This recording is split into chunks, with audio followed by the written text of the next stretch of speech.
in the future. Everyone to join us in Bali 2024 September. Thank you.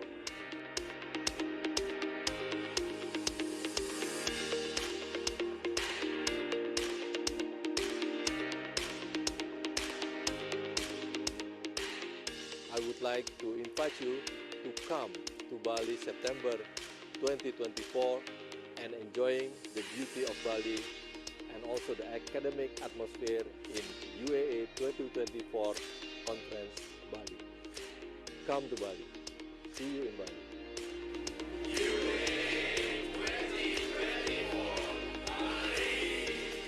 I welcome you, all of you.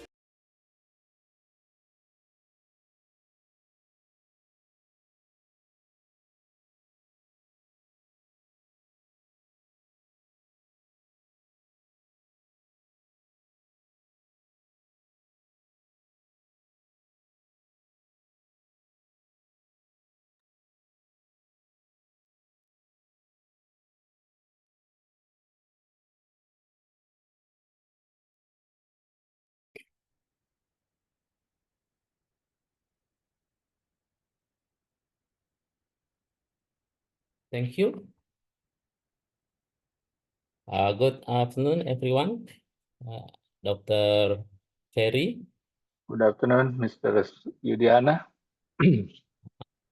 Dr. Lee, Dr. Sam, and all of the presenter. Good evening. Good afternoon. Okay, good afternoon, everyone. We welcome back to the pre-event case presentation series webinar, Route to the AURC program in the UAA Congress 2024. Okay, in the this week, the second weeks, we have two sessions with two topics. Okay, the first session with topic prostate cancer, especially diagnosis and management for the Gleason score 3 and 3. And then the second session with the topic congenital hydronephrosis. Okay, to the first session with the prostate cancer topic, they are the three panelists. Okay, let me introduce the panelists. Okay, the first panelist, Dr. Louis Xiong. He is a senior consultant and head of department at the Sangkang General Hospital. He also a clinical associate professor of Duke NUS Medical School and Singhealth urologic resident. And now he is president of Singapore Urologic Association. The second panelist, Dr. Ferry Sapriyadi. He is a senior consultant of urology oncology at Hasan Sadikin General Hospital, Bandung. He also is a head of School of Urology at Medical Faculty of Pajajaran University. And now he is a president of Indonesian Urologic Association. And the last panelist, myself, Wayan Yudiana. I'm a consultant of urology oncology in urologic department, Medical Faculty of Udayana University, and Professor Ngurah General Hospital. And then there are three presenters from the senior resident. We have three presenters. The first presenter is Xu Ting Tung from Taiwan Urologic Association.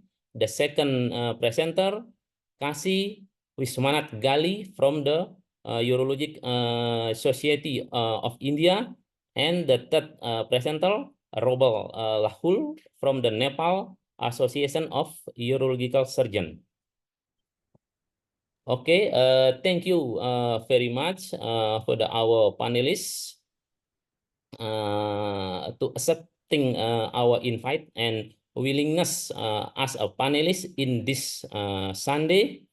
And for the presenter, we said very appreciate for your effort so far. Okay, to the short time, we give opportunity to the first presenter, Xiu Tingtong from the Taiwan Urologic Association for the presentation the cases about the prostate cancer Gleason score 3 and 3. For the Dr. Tingtung, the time is yours.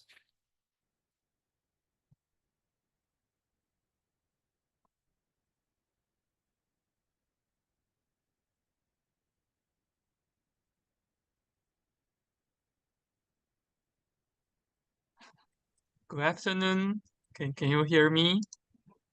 Yeah, it's clear. Good afternoon, doctors and professors. I'm Shouting from Taiwan, and today I'm gonna present a case of Gleason 3+3 prostate cancer, and from its diagnosis to the management.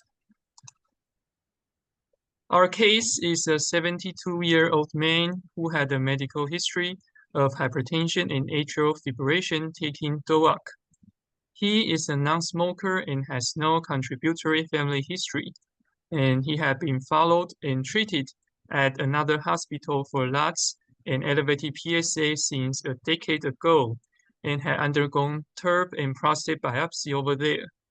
And this time he presented to our hospital with a progressive elevated PSA level and suspicious prostate lesions detected by MRI. In tracing back his history, he had an elevated PSA since 2016 and had received prostate biopsy twice, but without findings of malignancy. In recent 1 year, his PSA had surged to more than 10 nanogram per milliliter, so a repeated biopsy was done in October 2023. And the pathology of this latest one showed small foci of atypical glands in bilateral lobes.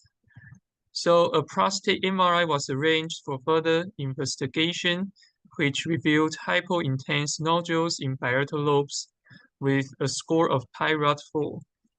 He was then referred to our hospital for prostate fusion biopsy. On exam, the DRE showed smooth surface without palpable heart nodule, and the TRAS showed an enlarged prostate with a volume of 80 grams, but no obvious hypoechoic lesions could be found. The PSA levels we checked at our hospital was 11.7. Let's take a look at his MRI images, and there's 2 target lesions located at left anterior lobes and right peripheral zones with T2 hypointensity and diffusion restriction. So he underwent a targeted MRI ultrasound fusion prostate biopsies over the 2 target lesions under general anesthesia and samplings with another 12 random sites. The pathology of the biopsy turned out to be adenocarcinoma with a Gleason score of 3+3 in target 1 and atypical glands presented in target 2. So a bone scan was arranged for staging and revealed no evidence of bone metastasis. And so he would be placed in the intermediate favorable risk group according to the NCCN risk stratifications. The treatment options, including radical prostatectomy or radiotherapy plus androgen deprivation therapy, were offered. And after shared decision makings, he decided to undergo radical surgery. So he received robotic-assisted radical prostatectomy and bilateral pelvic lymph node dissection in this March.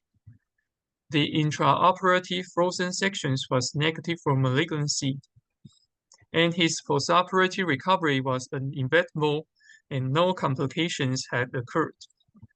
His Foley catheter was removed on post-op day 6, and the drainage tube was removed on post-op day 7, and he was discharged after drainage tube removal. The final pathology showed a Gleason score of 3+3 adenocarcinoma without extraprostatic invasion, and there's no adverse features nor lymph node metastasis. His PSA 1 month after operation was undetectable, and he had no obvious urinary incontinence 3 months after operation. And in the future, his PSA will be followed every 6 months for possible biochemical recurrence. In conclusion, the prostate MRI has shown increasing reliability in visualizing and detecting potentially significant prostate cancers, and the use of MRI ultrasound fusion prostate biopsy could enable precise sampling of the suspicious gland site. And this is the end of the case. Thanks for your listening.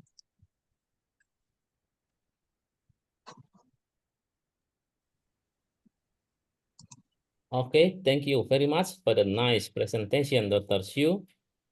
Okay, your presentation is very quickly, less than 10 minutes.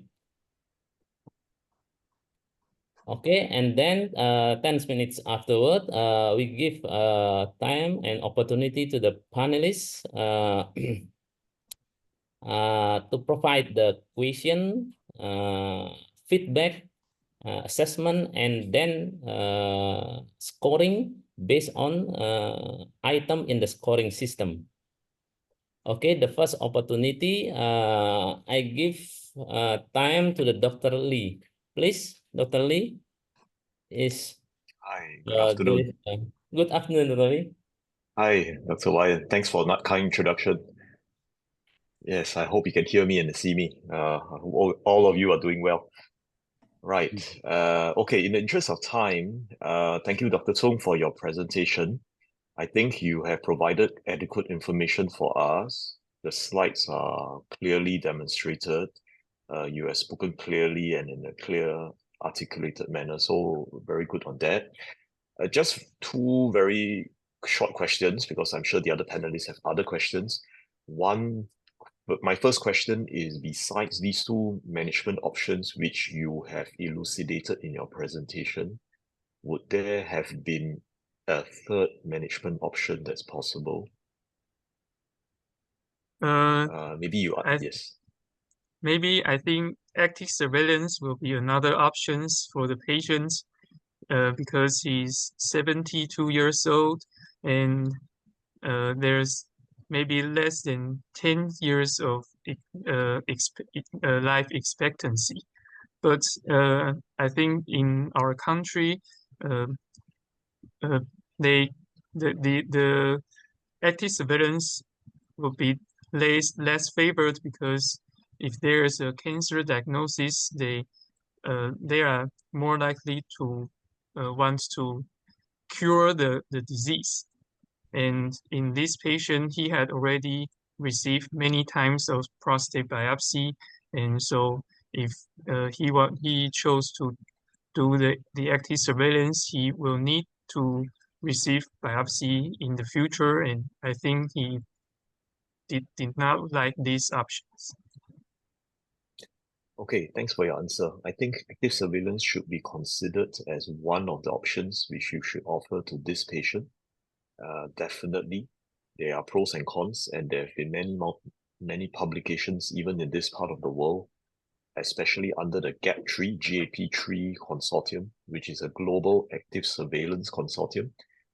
There is data also coming from Taiwan where it is safe and oncologically feasible. We do understand the psychosocial stress of active surveillance, but that would be that will be part of the consideration, but that shouldn't be the primary consideration. Yeah. Okay, another Yes. short question that I have. How did you risk stratify this case? Why did you put him as an intermediate risk tumor? Because his PSA in our hospital is more than 10 nanograms, so I think it will place him in the intermediate risk group.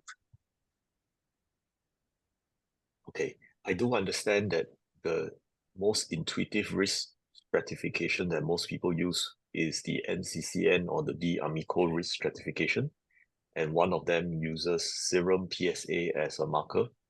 But you probably Yes. realize that serum PSA is the least reliable of all markers, Yeah, I especially in understand. this case, yes, where the prostate volume is large, the prostate density is low, and you also have had the benefit of multiple prior biopsies, which suggests that there is no high-grade disease in this patient. In addition, you have also done well to do a targeted biopsy.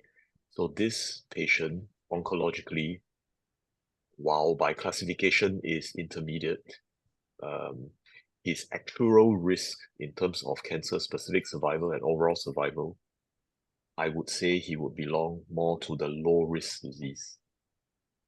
Okay, I agree with that. Yeah. Yeah. Okay, thank you. Thank you. And over back to the other panelists. Thank you. Okay, thank you, Dr. Lee, for your question and feedback. Now, the second finalist, please, Dr. Ferry Safriadi. Time is yours. Thank you, Dr. Wayan. Dr. Tung, I would like to ask you about did you consider about the comorbid of this patient because you mentioned about this patient have a problem with the cardiac problem, right? Yes. Yeah. But I think the cardiovascular risk of him is acceptable. You mean before the surgery, the patient is already consulted to the cardiologist? Yes, they had to an echocardiogram, and his ejection fraction is just okay. Okay. Then I think you should put in your slide maybe. My suggestion is about you better to put in the clinical frailty scale or maybe the morbidity scale index, yeah, to Okay. give information to our to panelists or audience about how about the condition of the patient before the surgery. And Okay. I think overall you give a clear presentation is very good. And my second question is about when you see the result of the MRI, the PIRAT 4, right? Yeah, PIRAT 4. PIRAT 4, okay. If you see in this case, maybe in other case, the patient with the PIRAT 3, how about your option treatment? Because the risk of malignancy is about 50% in PIRAT 3. So in our institution, if you want to do a prostate MRI and the biopsy, these are not reimbursed by the insurance. So some of them will advise that just keeping observation and do a follow-up MRI or PSA at an interval. But some just will suggest to do the fusion biopsy directly. I see. Okay, the last question. Why you didn't think about the option of external beam therapy for this case? I'm sorry, I didn't get the question. The question is, other option, is there any option for the external beam radiotherapy? Yes, we have offered the patient to do the radiotherapy and then short-term androgen deprivation therapy. And the patient chose to do the surgery and after consideration. Okay, it means this decision is also choose by patient preference, right? Yes, Yeah. Okay. Thank you very much for your answer. thank you. Okay, thank you, Dr. Ferry Safriadi. Okay, and now, okay, I have some question, okay, from your presentation. Yeah, I think your presentation is very complete, starting from the chief complaint, patient history, investigation, until diagnosis and treatment plan. So my question, for the staging, in this case, why you choose the bone scan? Is the other tool investigation is more sensitive for the metastatic, both of bone or visceral metastatic maybe? Mm,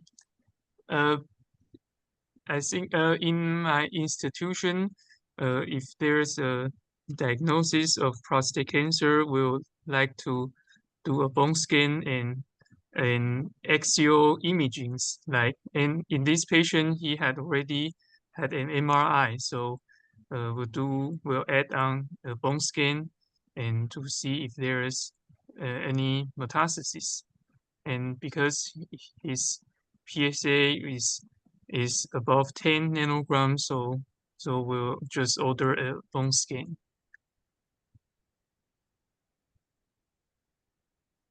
Okay, is another tool or imaging more sensitive than bone scan?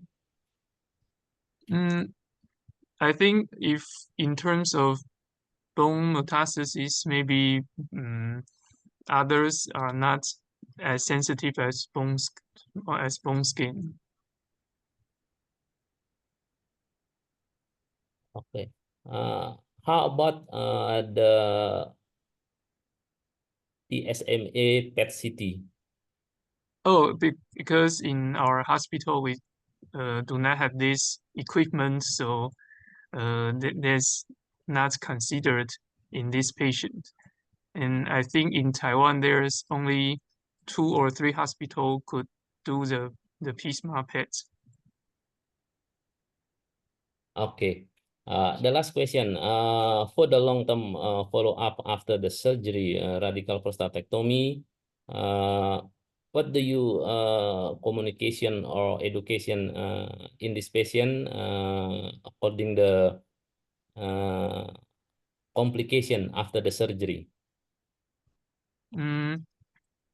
The common complication after the surgery, such as urinary incontinence or impotency, and these complications have been mentioned before the surgery to the patient, and we can see that after the surgery he had recovered well with only need of 1 diaper per day, and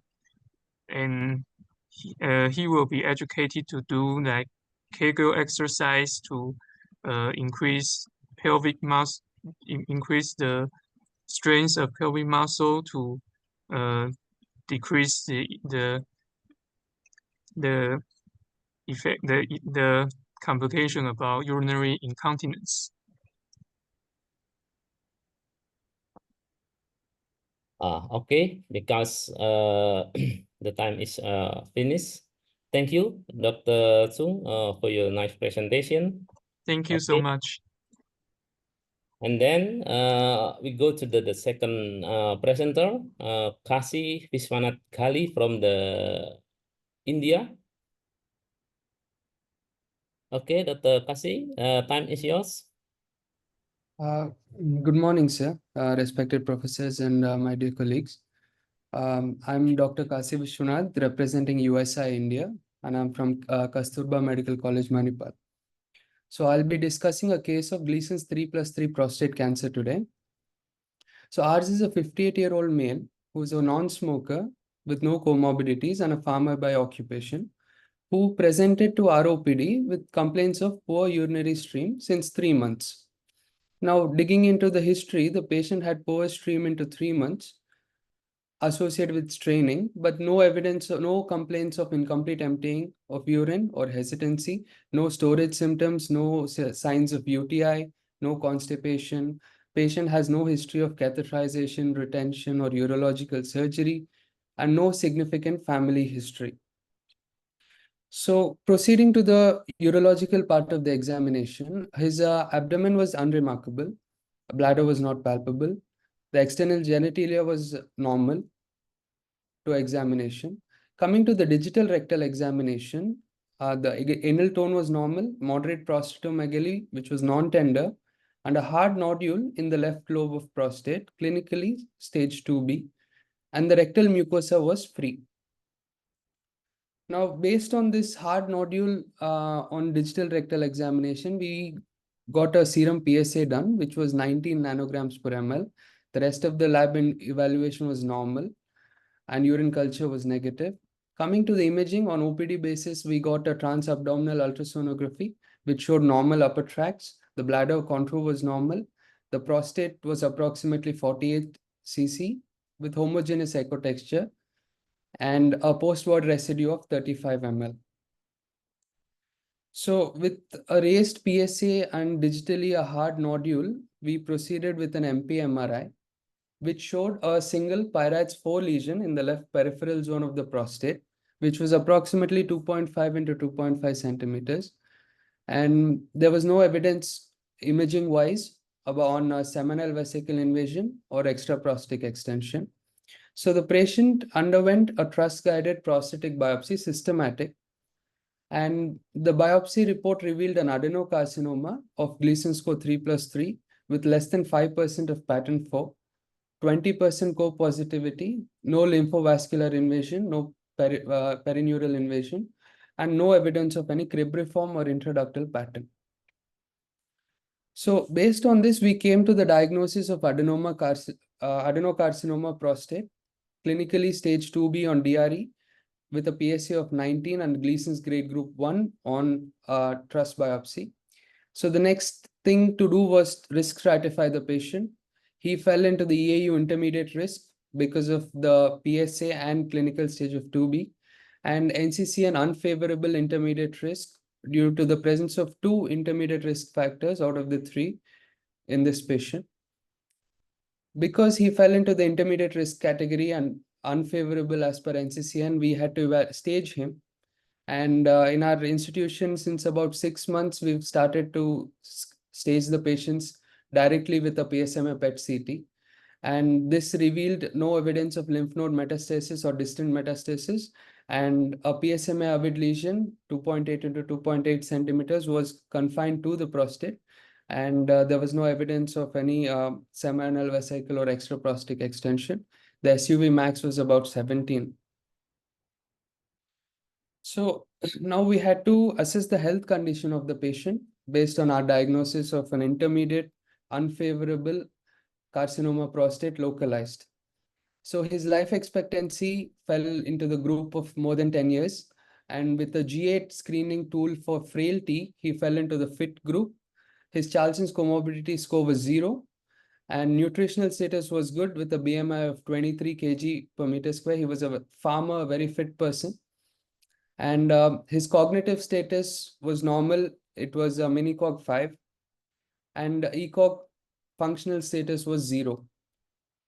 Now, based on this, the intent we explained to our patient was of curative, that he's a patient for curative management. And the 2 options we provided in front of him was to proceed with radical prostatectomy or IMRT with a short course of ADT. Now, we highlight the importance of shared decision making here. And after explaining the outcomes and complications, the patient opted for a radical prostatectomy. So he underwent a bilateral nerve sparing radical prostatectomy with extended pelvic lymph node dissection. The histopathology was adenocarcinoma PT2, negative surgical margins, Gleason score 3+3, 45% prostatic involvement, and absent extraprostatic extension and seminal vesicle involvement, and with an intact capsule. So the patient was discharged on day 3 from the hospital with the catheter. The catheter was removed on day 10. And when he followed up at 1 month, his PSA was less than 0.01. And he was incontinent, using 2 to 3 pads about day, but he had intermittent good flow in between the incontinence episodes.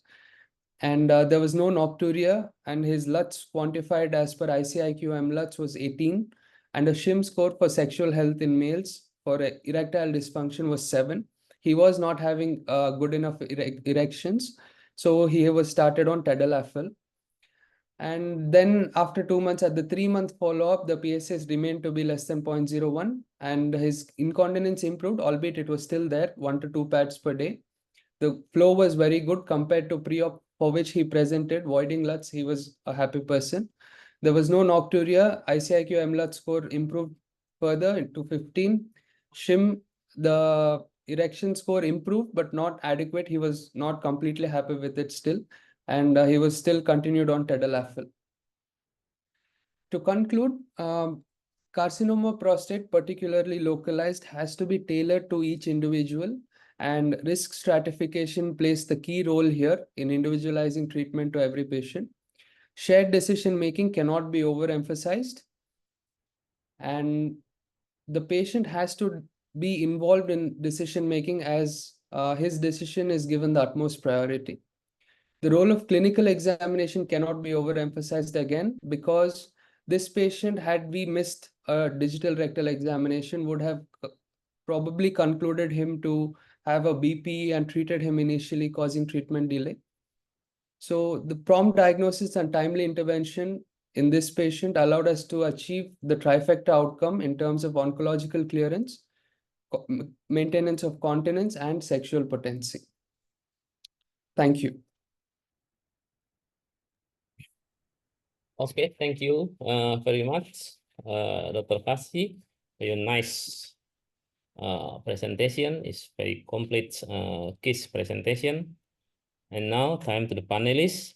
Please, Dr. Lee, give your question and feedback for Dr. Kasi.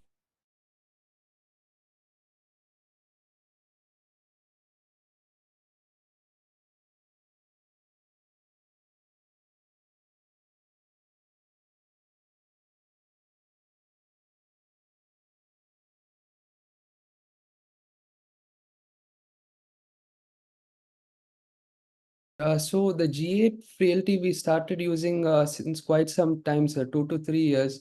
And this was based on the EAU recommendation to always assess clinical frailty before considering active intervention in any patient with with carcinoma prostate.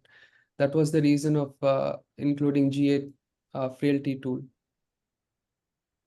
Okay, that's good. Is there a particular subgroup that that the G8 has been developed for or Yes, focused sir. on? It is for more than 70-year-old men, but we do utilize it. Yes, sir. Yes.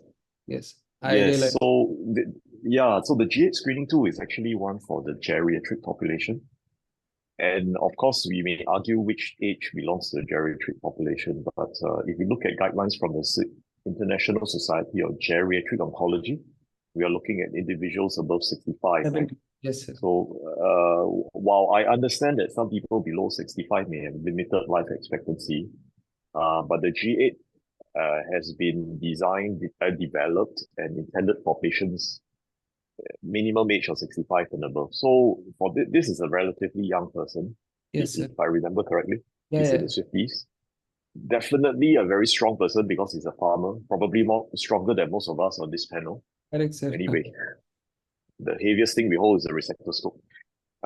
So I will be careful about using these tools. There are probably other ways that you can risk stratify these patients better. These are performance-based assessments. There are many of them. And I think that may be more appropriate. The second question, very quick one, is why an extended lymph node dissection for this patient during surgery?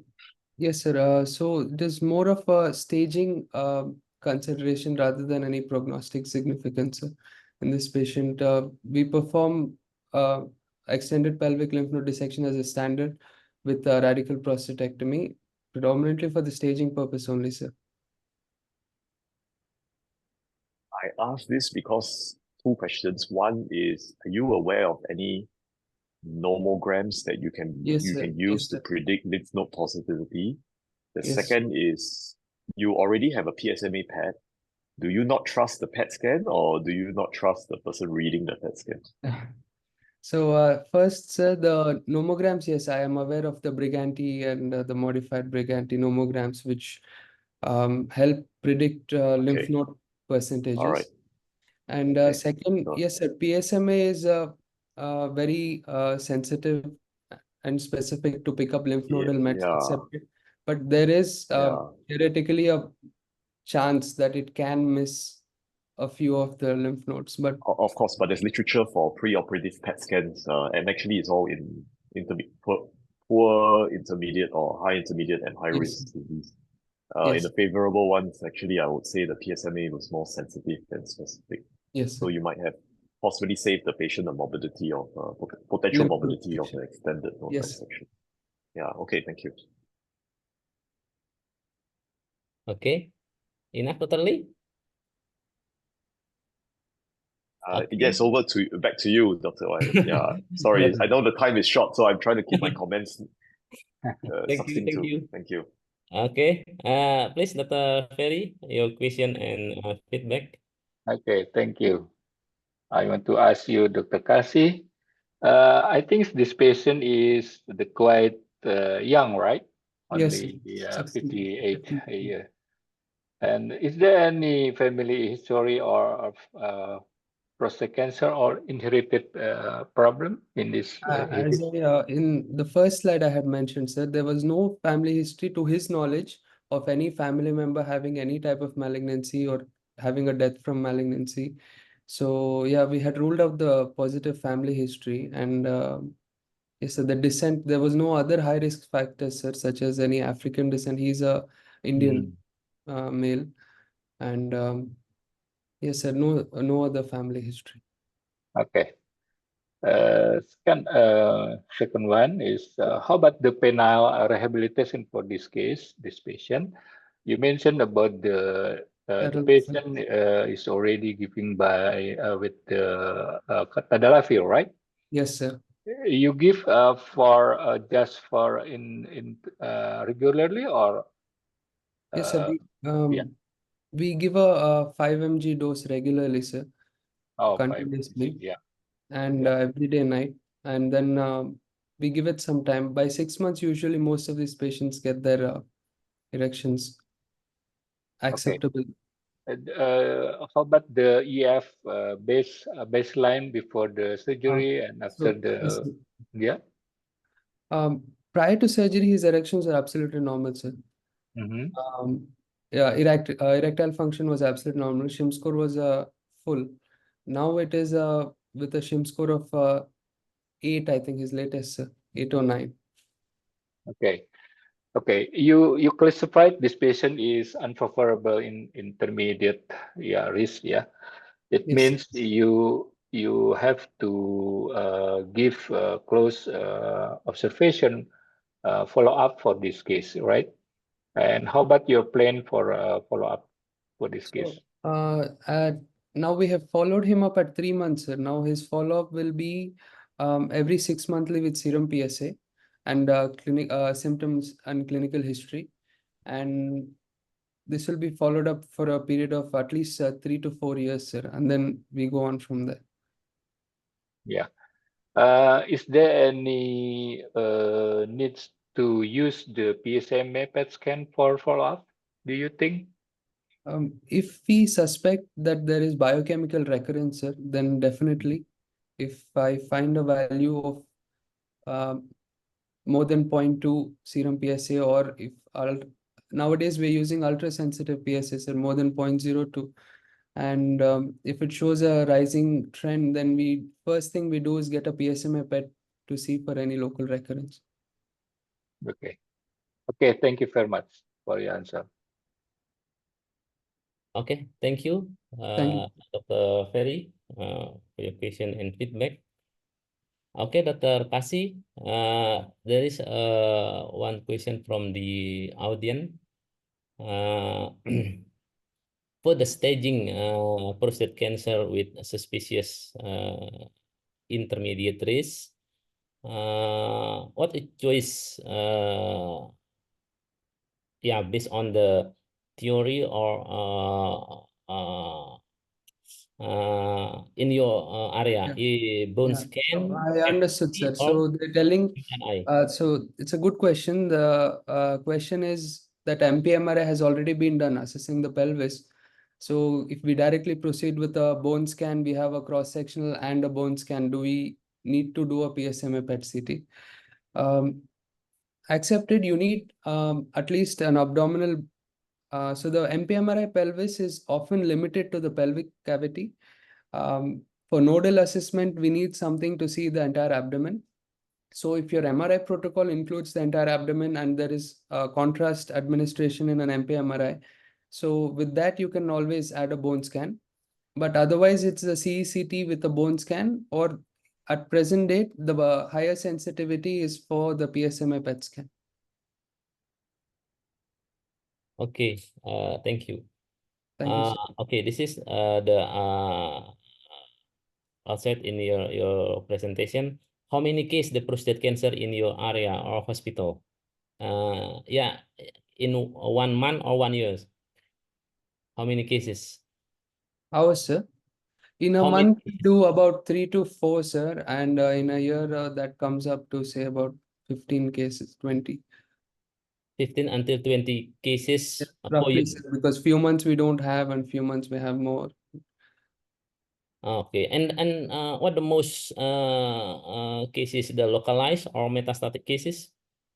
We have predominantly metastatic prostate cancer, sir, coming to our OPDs. Especially many old men come with extensive bone mets. But whatever we can salvage the localized cases, we proceed with surgery. Okay. Okay, thank you Thank very much, Dr. Kasi, for your nice presentation. Okay. Dr. Wayan? Yeah, certainly. Hi, may I add a comment to the Q&A sent in from the audience? Yeah. I would just like to add that PSMA PET, while it being more specific than bone scan and CT staging, but it is a costly investigation, and I think we are all resource limited to some extent. I would say that PSMA PET, as of now, has shown efficacy for local staging in high-risk non-metastatic disease. It has shown efficacy in the evaluation of PSA recurrence after radical prostatectomy, and increasingly used in the staging of metastatic prostate cancer. But for favorable and intermediate risk localized disease, it is ideally possible, but it's still too costly. And I would say bone scan and CT still remains the stay of staging for most of us here. I think it's a reasonable approach, especially if this patient has very reasonably low risk or intermediate risk disease. Thank you. Yeah, thank you, Dr. Lee. Yeah, about the PSMA PET-CT, yeah, it's not always available in all of our area. Yeah. Okay, Dr. Casey. And now we're going to the last presentation. Please, Dr. Robal Lahul from the Nepal Association of Urology Surgeon. Time is yours for your presentation case.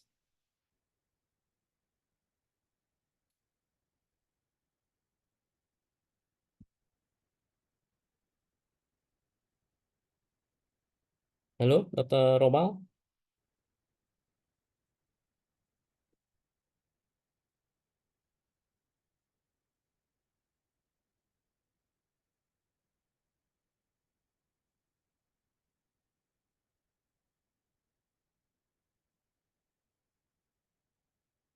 Okay, we are waiting for the Dr. Robal Lahul because disconnected.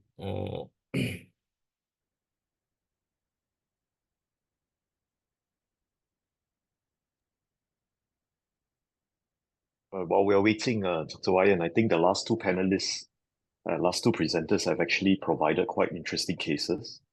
And of course, very different in the type of cases, the presentation, and the approach in different countries and different institutions. Yeah. Yeah, I agree with you. Yeah.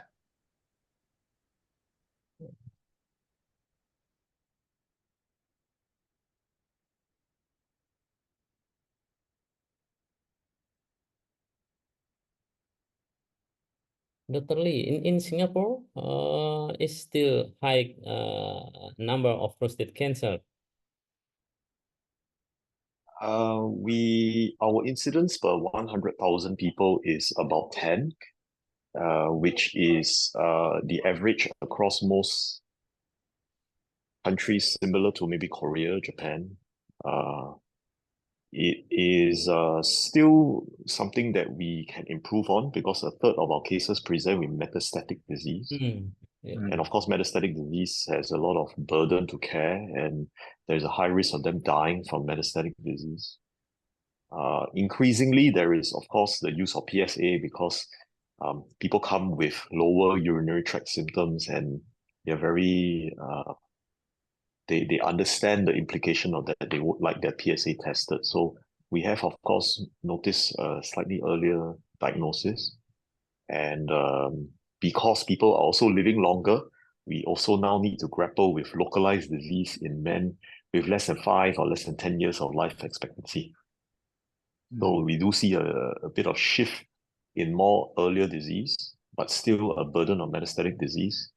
And the trend for treatment in localized disease has been to use MRI. PSMA PET, we try to be selective because it's costly. And where surgery is concerned, I think most countries in Asia are already moving towards robotic surgery. Is that the case in your practice, Dr. Wayan? Yeah. In our hospital, and same with the another area in Indonesia, maybe Dr. Ferry is very well knows the condition of prostate cancer in Indonesia. More than 50% is metastatic disease, and now Indonesian Urologic Association will be increase the find of localized prostate cancer with the PSA screening. Okay, that's right, Dr. Ferry. Dr. Ferry, Yeah. as a president of Indonesian Urology Association, is have policy from. Yeah, right. We have the program with the health ministry and also with the other pharmacy to give some screening diagnosis for prostate cancer, but especially for the high risk patient. Yeah, because I think if we do the population based screening is high, right? High value. Yeah, high. We need some money. Yeah, but I think we right now is limited fund for that kind of the screening based on population. I think so, the program is still to be continue. Yeah, with we still talk to health ministry right now. Thank you. I see. Okay, thank you. Missy, I wonder if the presenter is logging on, because I understand there's a session after this and time is running.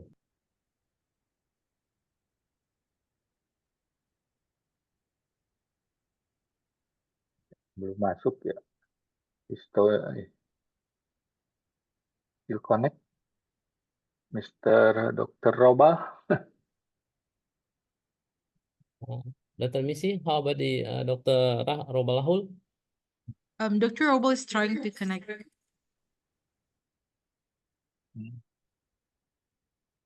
Yeah, I think it's communication problem.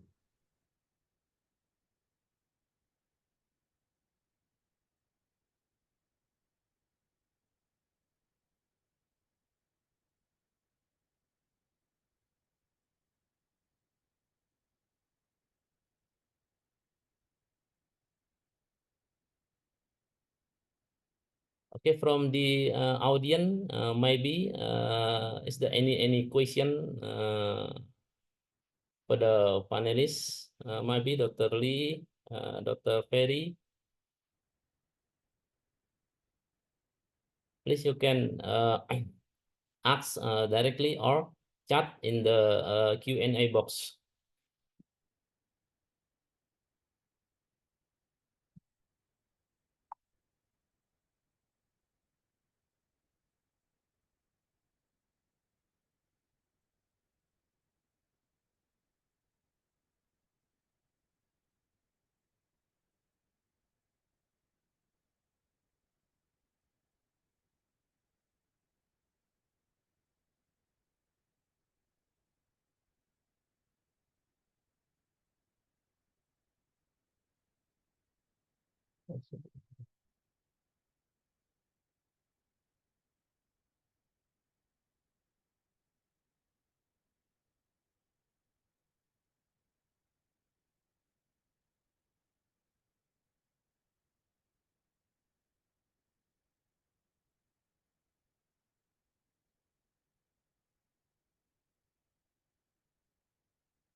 Okay, there is a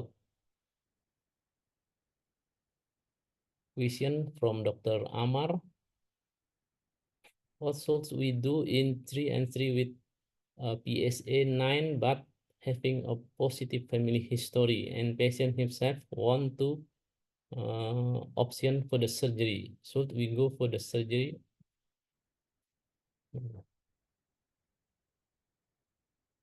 Okay, this question will be answered after the Robal Lahur presented their cases. Please, Dr. Yes. Robal, time is yours. 10 minutes for the presentation. Okay, sorry, sir, for the delay. My laptop got a little crashed just now. Okay, it's okay.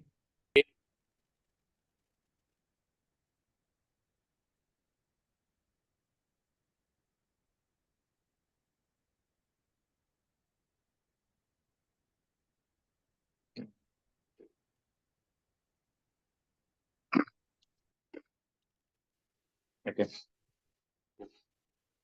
Hello. Can I start my presentation? Yeah, please. Okay. Okay, thank you. Good afternoon, everyone. I am Dr. Robal Lakol. I am a second year MCS resident of urology, representing Nepal, NAOS, Nepal Association of Urological Surgeons.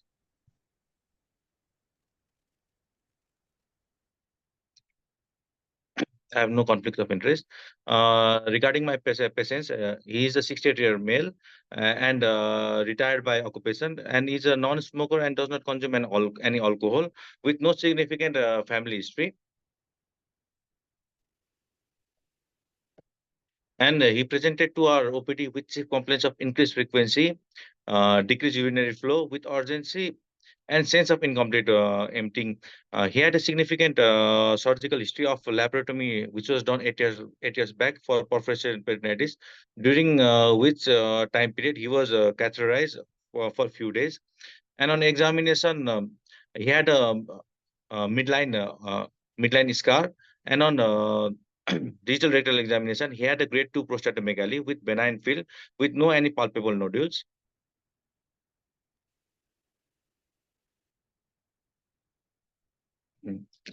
He had undergone ultrasonography, which revealed a 38-gram prostate with a intravesical prostate protrusion of 7.7 millimeter, with and was homogeneous in ecotexture, and with normal urine routine microscopic examination, and raised total PSA of 17.89 nanogram per milliliter, for which he had undergone MPMRI, which had shown 18 by 11 millimeter of sized Pirates 5 lesion in the base and mid part of prostate, involving the fibromuscular stroma of both sides of the transition zone. And we had a plan for, and we had undergone a few TROS-guided biopsy, fusion TROS-guided biopsy, which revealed acinar adenocarcinoma involving 4 out of 13 cores, with showing combined Gleason score of 3+3 Gleason score, with no perineural or lymphovascular invasion.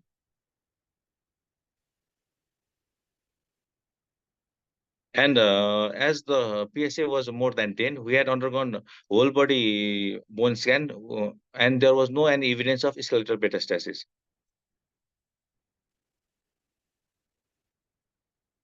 So we had diagnosed him as an intermediate risk localized adenocarcinoma of favorable group.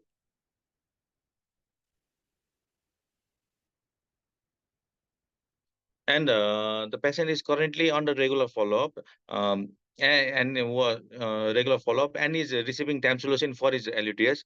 And we have planned for a repeat PSA at his last PSA done 6 months back, and is planned for repeat PSA. And the treatment options of active surveillance, radiation therapy, and surgery has been given to the patient after the repeat PSA, which has been planned.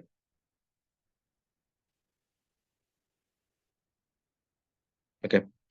And as per the EUA guideline, the follow-up has been planned with a digital rectal examination done every once yearly, with a repeat with a PSA scan done once 6 monthly, with and repeat biopsy done every 2 to 3 years, and MRI and repeat biopsy done if PSA is in the rising trend.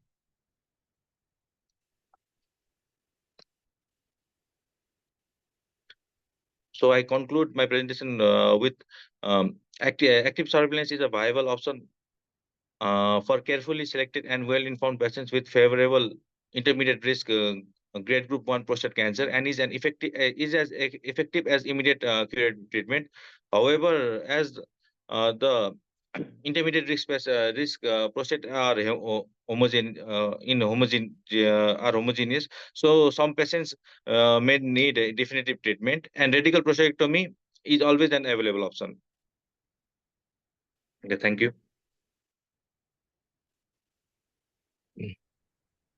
Okay, thank you very much, Dr. Robal, for your nice presentation. I think your patient treatment is different from the other. Yes. And now, time to the panelists. Maybe Dr. Ferry first. Okay, please, Dr. Ferry. Okay, thank you, Dr. Wayan.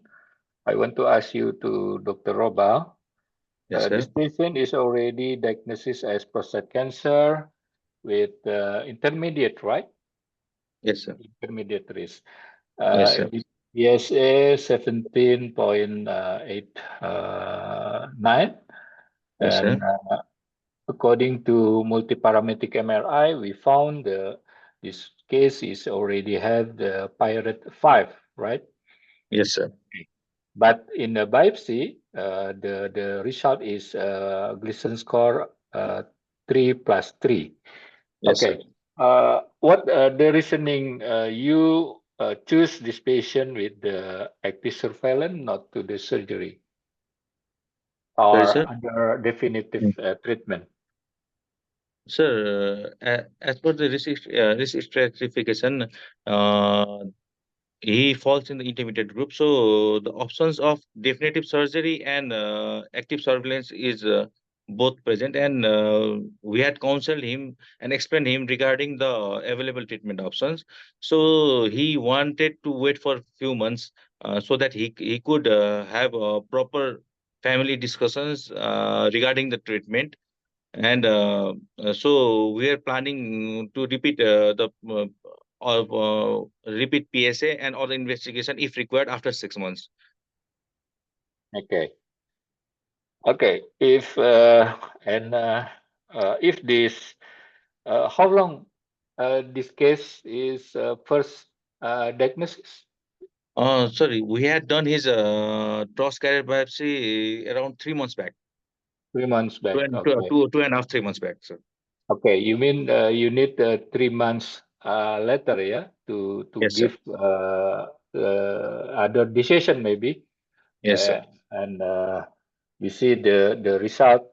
How about the PSA and other parameter? Yeah, and I think yeah, this is the patient preference for now. Yeah, Yes, sir. Yes, sir. and as a doctor, you give this preference with the option, other option, the treatment, the surgery, the radiotherapy.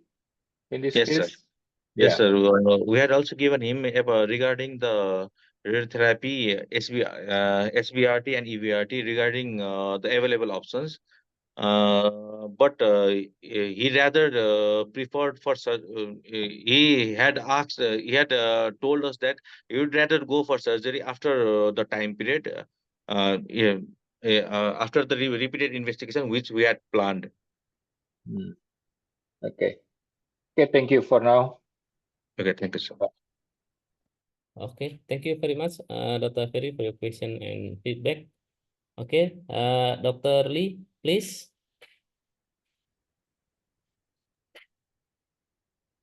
Okay, thank you very much. Very interesting case. Also a little different from the previous two. May I ask, what is your protocol for active surveillance? Sorry, sir. Our protocol. What is your protocol for active surveillance?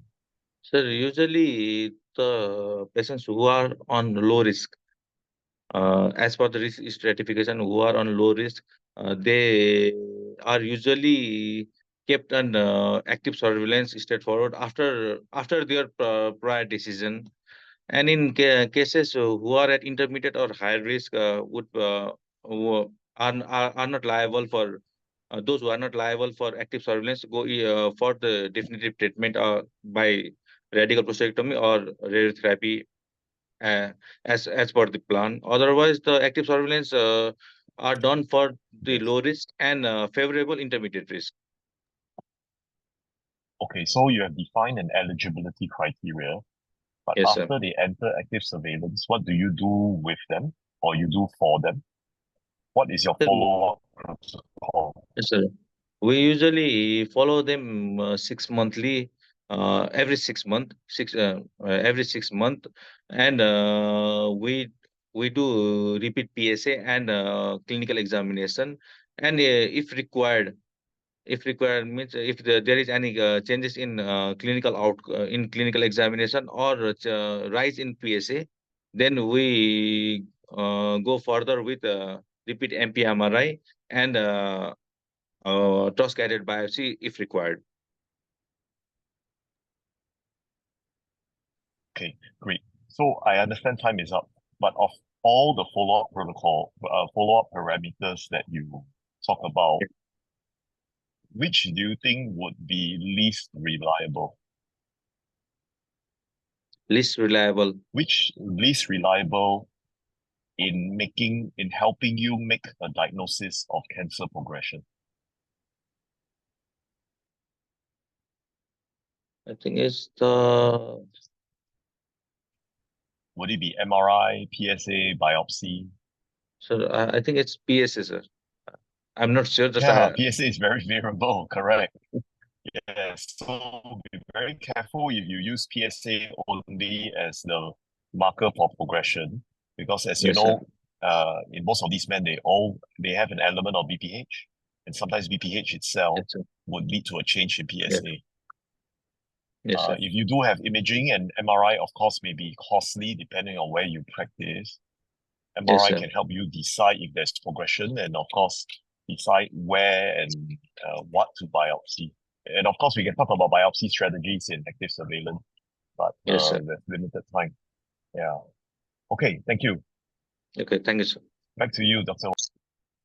Okay, thank you, sir. Okay, the interesting discussion about the active surveillance for the low risk or intermediate risk prostate cancer.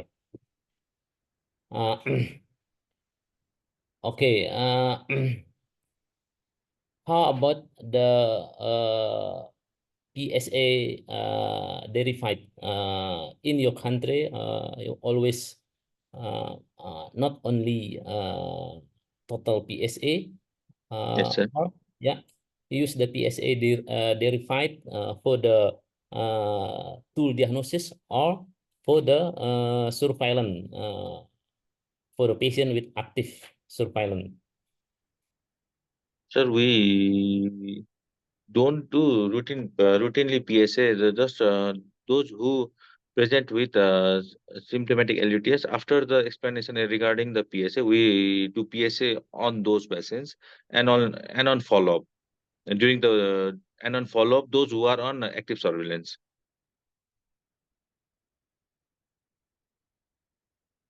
Advise the patient for repeat biopsy.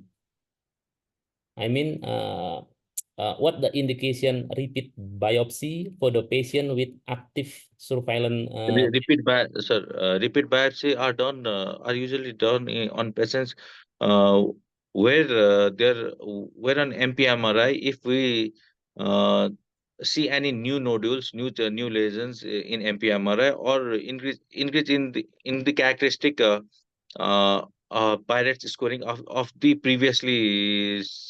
of the previous nodules.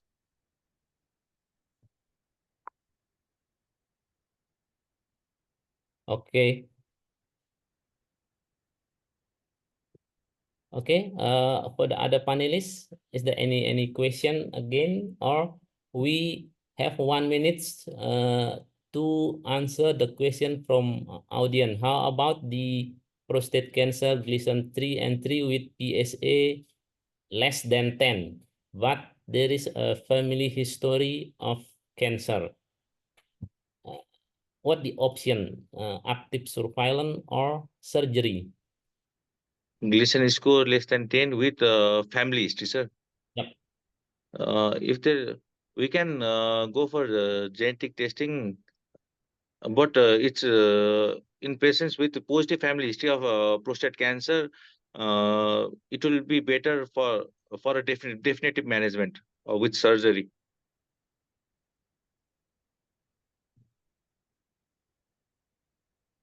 Okay. How, Dr. Ferry, how you assessment the answer from the Rommel? Yeah, I think we see this case patient with 3+3, but the patient is already has positive family history. Yeah, of course we should give option. One is surgery is I think is good this option for this case, and other is maybe if the patient is not good enough for surgery, we can use the radiotherapy. Yeah.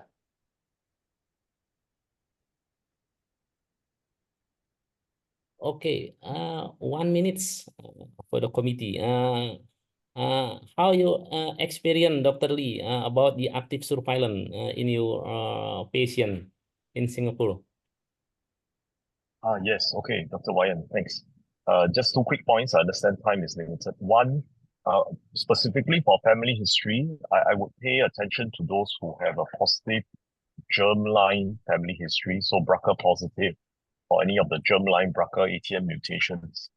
Those who have what we call wild type prostate cancer, the data doesn't seem to suggest that they are very high risk if you put them on active surveillance.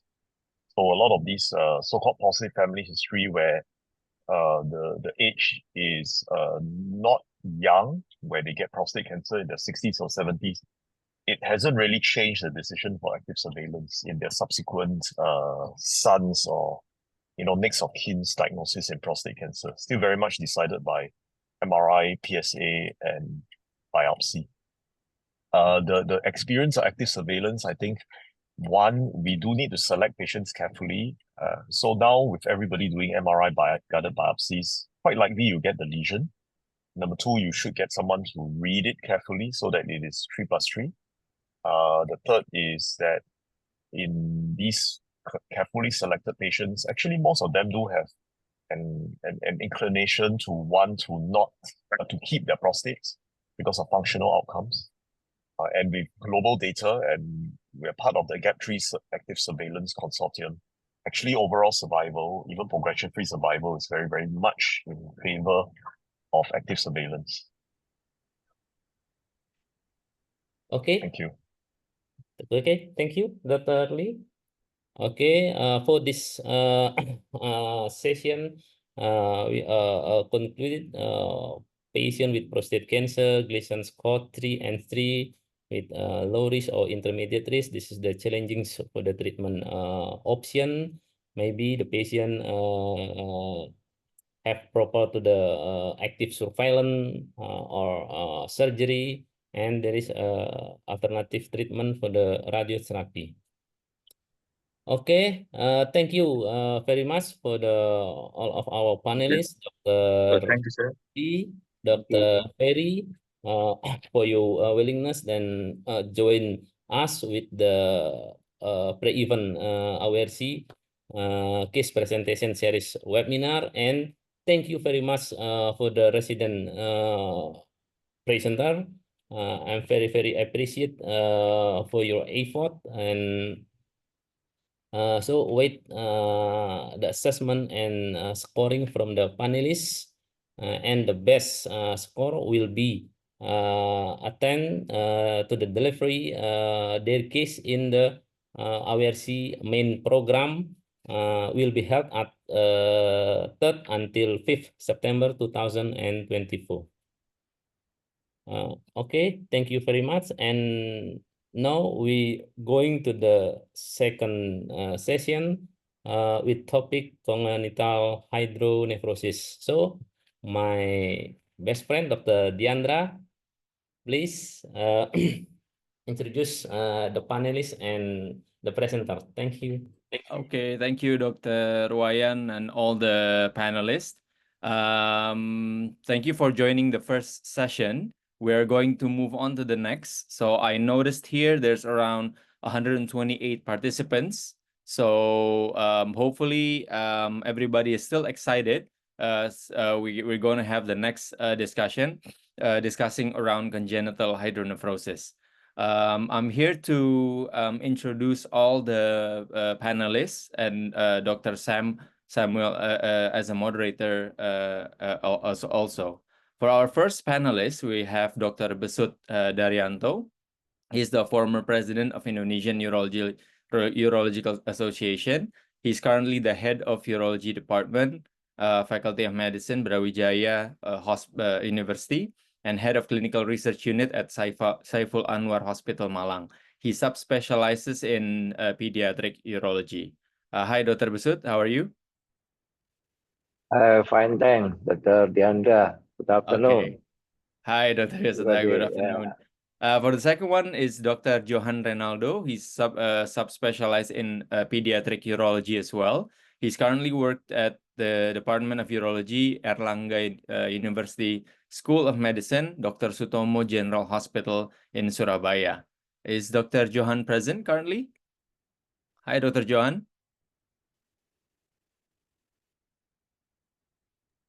Sorry, I'm not unmute my microphone.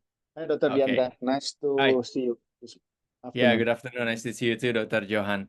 And last but not least, I will introduce our third panelist and also moderator for today, Dr. Samuel Vincent Yarstorza.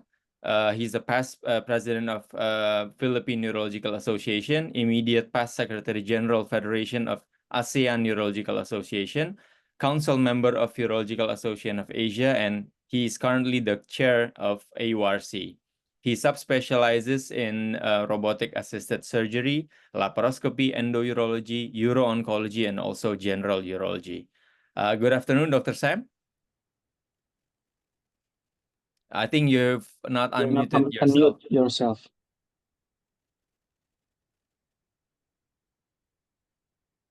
You're still muted, Dr. Sam.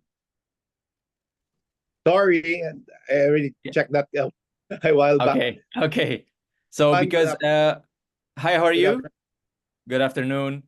Because everybody is here, so I'm going to give the time and also the session to Dr. Sam so that we can start commence with the presentations. Please, Dr. Sam, the time is yours. Okay, so good afternoon, everyone. So let's proceed right away with the presentation. Can we have our first presentation? Our first presenter, let me pull that out. Okay. Okay, our first presenter will be discussing on congenital hydronephrosis is Mr. Amar Asgar from the PAUS. So can I call up Mr. Amar Asgar? Well, I'm here. Yeah, we can hear you. Go ahead. Am I visible and audible to everyone?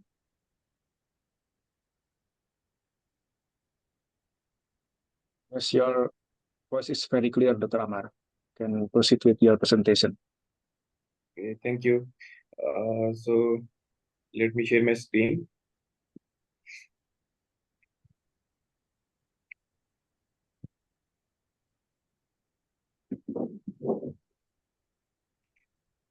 So good afternoon, everyone. Actually, I've given very short notice to prepare this presentation. Previously, it was decided to be in the next week. So coming to my presentation, I have a case to discuss, which is basically a congenital hydronephrosis. My name is Dr. Amar. I'm a final resident in Pakistan Kidney and Liver Institute, Lahore, Pakistan. And thank you, UAA and PAUS for this opportunity. So proceeding with my presentation, I have this case, basically a child of 5 years old, female, presented to us in OPD with the recurrent fever that was high grade, and in relevant medical history, she was born through C-section, and his antenatal scan that was with her showed that she had left hydronephrosis even in antenatal scan, and his brother who was also autistic has left hydronephrosis also on his skin, but unfortunately it was a neglected case, and they didn't bother to seek advice and presented to us or referred to us by a GP in after 5 years. So our initial evaluation involves the vitals of the patient, and or at that time she was having a BP of 103/76 and afebrile, possibly taking paracetamol. And on examination, the examination is unremarkable. We didn't find any significant history. So we conducted some tests on her, and that include basic baseline investigations, including blood blood complete and renal function test, and the main test we basically advise ultrasound with the PEDS protocol. We advise basically in our hospital, we advise the radiologist to comment on the AP diameter, on the contralated kidney, and on the ureter especially, and also on the echogenic CT of the kidneys. And after that, we advise, based on that ultrasound, we really advise the diuretic scan. So the significant results of our investigations, the ultrasound shows enlarged left kidney, 11 centimeter in size with gross hydronephrosis, and AP diameter of the pelvis was 5.4 centimeter. And fortunately, the parenchyma was put on her, and we consequently advised MAG3, and which showed left kidney is contributing 25% in the function, and there was a significant outflow obstruction and reduced cortical functions. Unfortunately, because of the short time, I cannot pull out the early curves from the results, and I can't able to produce the images of the surgery which I'm going to discuss. So based on our investigations, the condition which was diagnosed is left pelvic ureteric junction obstruction, PUJ obstruction. And because there was no hydronephroid ureter, so we did not go for micturating cystourethrogram. So basically, we diagnosed it on the basis of the ultrasound, on the basis of the AP diameter, and on the basis of MAG3, which was significant outflow obstruction.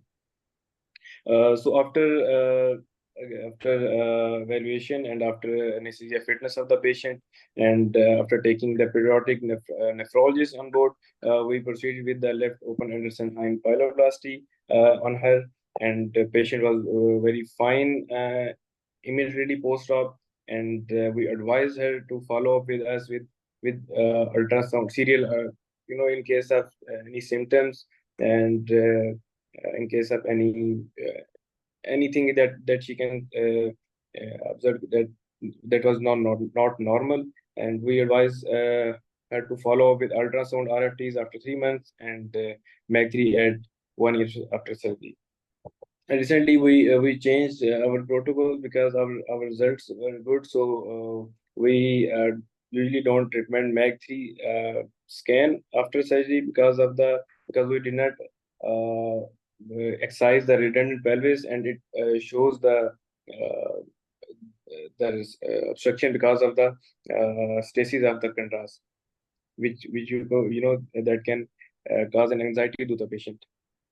So the main discussion, basically as a resident, I want my colleagues to do is the importance of the antenatal evaluation of the patients in our country, and we provide social education to the patients to have antenatal evaluation, which is very, very important. And unfortunately, we don't have these kind of patients who understand the importance of the antenatal evaluation and the postnatal early follow-up, and importance of education regarding cousin marriages, because if it runs in the family, then in case of cousin marriages, it's probably make it worse. And of course, evaluation of the siblings and the screening of associated vesico-ureteric junction obstruction and vesico-ureteric reflux and PUVs in the male siblings, and importance of timely and only needed investigations in proper manner. I used to saw the ultrasound on the day first of the baby, and basically we need to produce education to the GPs to avoid the unnecessary investigations and refer to the proper urologist in the area accessible to them. And the importance of surveillance in asymptomatic and with stable functional status of the kidney, and the role of antibiotics, whether we should go for continuous antibiotic prophylaxis, in case of high risk patient, or we can observe the patient in case he is asymptomatic. and indication of surgery. In broader terms, there are further research that is needed in the area of investigations and treatment, whether to put the patient on surveillance to avoid any delay and loss of kidney, and whether to go for a surgery in initial phase to avoid any deterioration of the kidney, and when to go for nephrectomy or rather pyeloplasty. Lastly, for the resident colleagues of mine, the main key takeaways are antenatal, natal, and postnatal history we should take from the patient's mother or father and parents, and we should know the manner of investigations, the natural history of the PUJ obstruction and its associated anomalies. So we in case of if we miss an anomaly, we should not. And evaluation of the sibling, as I already discussed. Thank you. That's it from my presentation. And if you have any questions, please, you're welcome. Okay. Thank you very much, Amar, for the very interesting case. Can I call on my co-panelists? May I start with my very good friend Besut Daryanto? Okay. Would you like to get the first job at Amar? Thank you. Thank you, my best friend Sam. How are you today? Fine. Okay. Dr. Amar, this patient with a pediatric hydronephrosis and detect with still in the antenatal care. That's right? Hello, Dr. Amar? Can you hear me? Sorry, sir. This patient with a pediatric hydronephrosis and detected still in the antenatal care. Is it right? Yes. Do you already follow up ultrasound postnatal for this patient? Sir, basically, she did not. She had a one follow-up with us post-op, and she was fine, asymptomatic, working, going fine with the life. And basically, in these patients, as I already mentioned, that they usually do not bother to present it to us in a specialist clinic. Because they lack education, and same goes with the follow-up. We advised her to follow up every 3 monthly, and as I already mentioned, a MEG scan at 1 year, but unfortunately she only had one follow-up with us, and on that follow-up she was fine, doing fine, very fine. How about the guideline in your country?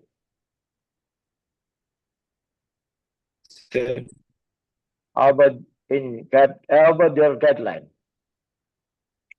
What are the guidelines in our country? Yes.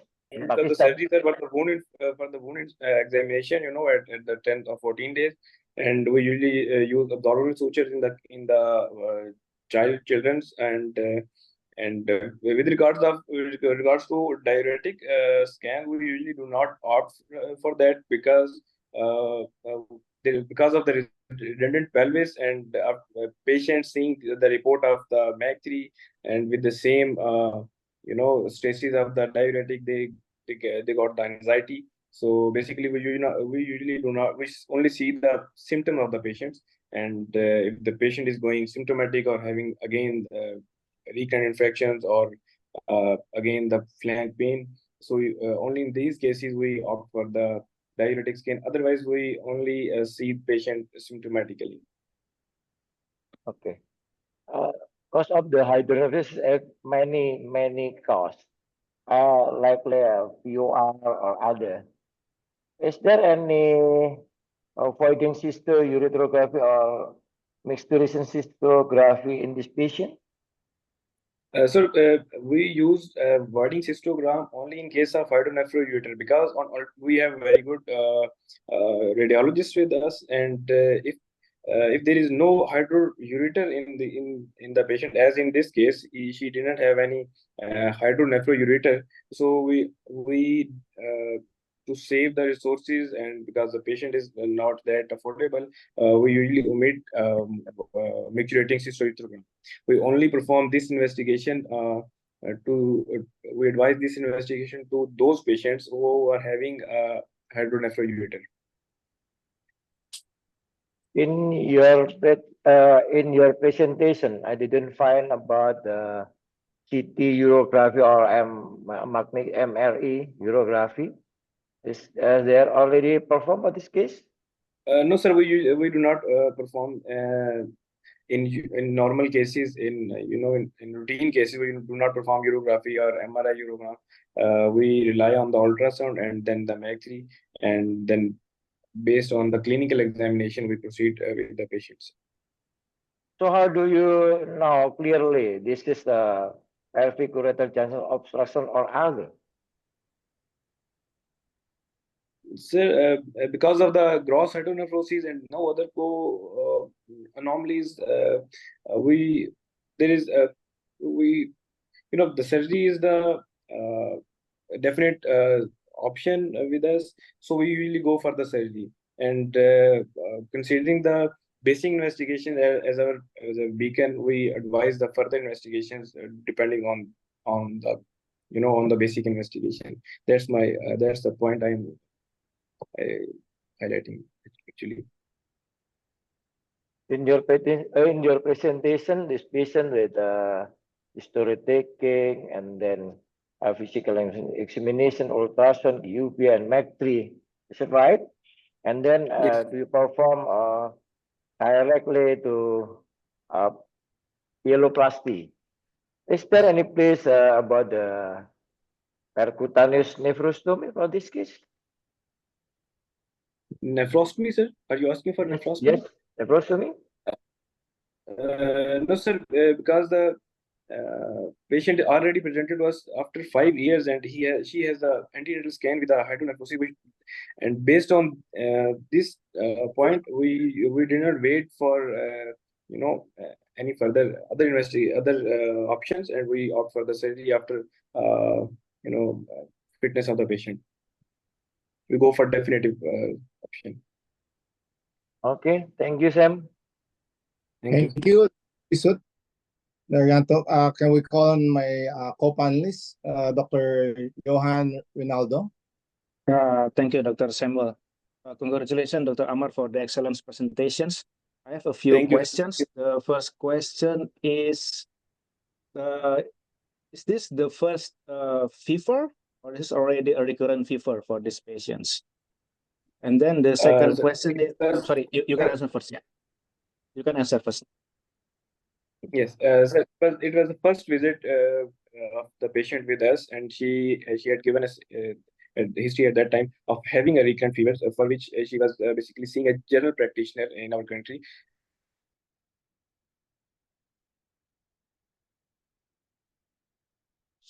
Sorry, Dr. Amar? I think we have a connection problem, I think.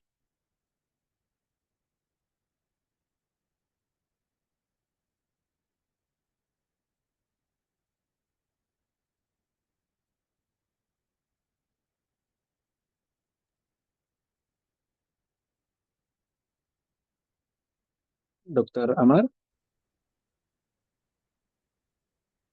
I think his video is hung up. Yes, there's a connection problem still. Dr. Amar, I think he has disconnected. You can probably go back to him later. Yeah, Missy, can you have Dr. Amar pull up later on? So can we go on? Dr. Amar already connected again. Yeah. Please, Dr. Amar. I'm very sorry for this unfortunate glitch. I don't know what happened. Actually, I was saying that the patient was having a first visit with us, and she had given us a history of recurrent fevers. And before that, she was seeing just the just a general practitioner. So we don't have any documentation of the previous fevers, but our presenting complaint was the patient having recurrent fevers. Recurrent fever. Yes. Okay. So if this patient already got a recurrent fever, why do you choose DTP, MAC3 scan over the DMSA scan? Yeah, as I already mentioned that we referred that patient to pediatric nephrologist, and she makes sure that he has an active urine culture, and after that, after this, we send for the advise the patient for MAC3, and then proceed further. Okay. For the next question is it's very important. On your slide, you put about the antibiotics. Why don't you put this patient with antibiotic first? Why do you perform the Actually, this is a blepharoplasty gray directly? area. Yes, yes. Actually, sir, this is a gray area which our guidelines also said that we only use continuous antibiotic prophylaxis on for only the high risk patient that involves gross hydronephrosis, VUR, having any other anomalies, and basically there's not too much of RCTs, but in our case in this particular case we started antibiotics because the patient is was not fine at our first presentation. But the point which I highlighted in my presentation was basically to have a discussion or the need of the research in this gray area of having a continuous antibiotic prophylaxis versus observation. We do not want to put patient on long-term antibiotics only. Okay, thank you. That is for me. Come back to you. Come back to you, Dr. Samuel. You have any question?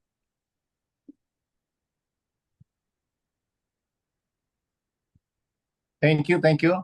Also, just my question, Amar, you said that this patient that you presented had congenital hydronephrosis, and the previous child also had congenital hydronephrosis, right?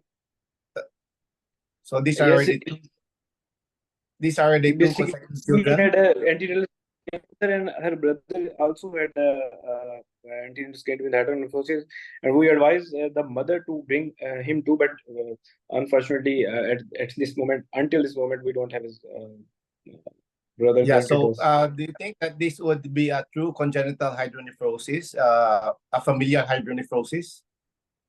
Have you Sir, read it can about be. familial hydronephrosis?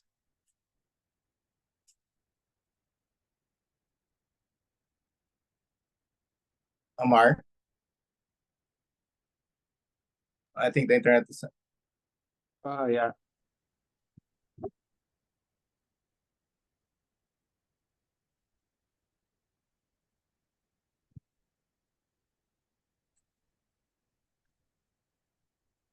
Okay. That's just one of the problems for online sessions like this.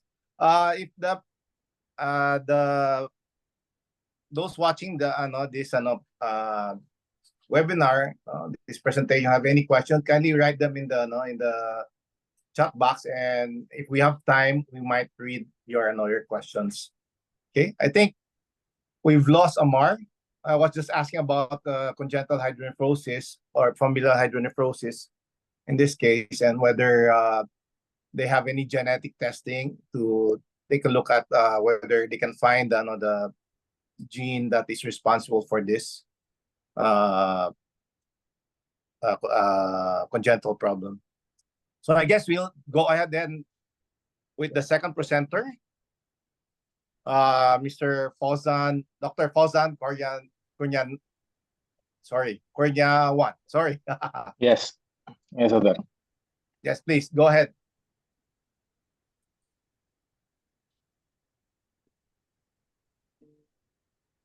All right, can you see my presentation? Yes, we can. Go ahead. Okay, good afternoon, all panelists and all the participants. Thank you for having me in this special occasion. I'm Fauzan Kurniawan from Indonesia. Today I would like to present our case report, Navigating the Dual Challenge of Basic Urethral Reflux and Urethral Stenosis and Congenital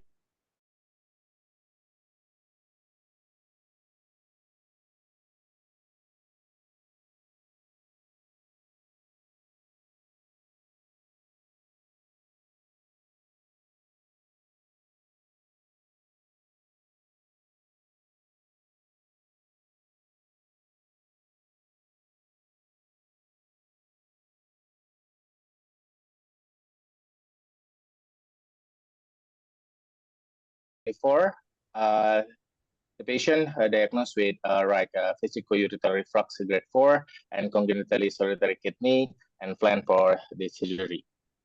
From the physical lab examination, the vital sign within normal limits. From the physical examination, there was palpable right flank mass with cystic consistency. And from the laboratory result, from the urinalysis, there was a protein +1. And from the renal function test within normal limits with urine culture. So we did the voiding cystoretrogram. As you can see here, when the contrast get into the bladder and also feel while the filling phase, and then see the reflux to the ureter. And then this is the abdominal ultrasound with a right moderate hydronephrosis with left empty renal fossa. And also we did the abdominal contrast CT scan. You can see here the right solitary kidney with moderate hydronephrosis with tortoise in the proximal ureter. So we plan this patient for the surgery treatment. Before we open the patient, right retrograde pyrogram was performed. And at this contrast study, we see a stenotic segment in the UVJ segment. And when we open it, there is a 1 centimeter the stenotic segment, and we excise the stenotic segment and continue to lay Gregor technique for the implantation of the ureter. And this is the post-operative wound. And then follow up, 1 month later, we already did the ultrasound for this patient. So this is on the left side is the prior surgery with moderate hydronephrosis, and 1 month later, after the surgery, the hydronephrosis was improved to the mild, and then from the renal function test within 1 minute. And then the patient was scheduled for follow-ups 3 months after the surgery. And in conclusion, the suspicion of congenitally solitary kidney can be identified during antenatal ultrasound and confirmed after birth. And the combination of UR, UVGO, and congenital solitary kidney patient demands special attention and earlier surgical correction. Long-term antibiotic prophylaxis and endoscopic treatment are contraindicated. Therefore, surgery, ureterectomy implantation is recommended, and extravesical ureteric implantation is recommended treatment for the congenital solitary kidney, coexisting VUR and UVGO. That's all for me. Thank you very much for your attention. Good afternoon, sir. Thank you very much, Dr. Kurniawan. Can I call on our fellow panelist, Dr. Rinaldo? Sir. Thank you. Congratulations, Dr. Fauzan, for the nice presentations. My first question is, why do you suspect these patients with UVGO? Because in UVGO, if you do voiding cystolithography, we will not find any VUR. And then the second question is there any possibility of bladder dysfunction in these patients? Because I see in your slides, the shape of the bladder is not globe, so rather than like a pine tree. Yes, Dr. Johan. How do you exclude the bladder dysfunction in these patients? Thank you, Dr. Johan.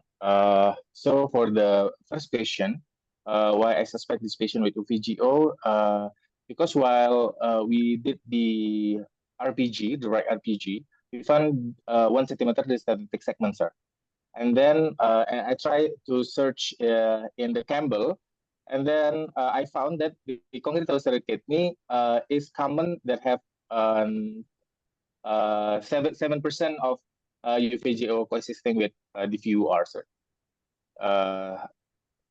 And then for that's why this case is very interesting for me, I think. And the second one, yes, from the voiding cystoretrogram, we can see the pine tree shape of the bladder. Unfortunately, for this patient, come to us with normal voiding. There's no any voiding symptoms, so it lacks the patient doesn't have any micturition or voiding complaints, sir. but maybe in the future, I have to do the urodynamics to assess the neurogenic. What kind of diagnostic tool do you use to exclude the bladder dysfunction prior the surgery? At that time, maybe we should test for the uroflowmetry for this patient. But unfortunately, we do not do the uroflowmetry, sir. Okay, that's all for me, Dr. Samuel. Thank you, Dr. Rinaldo. Dr. Bisut?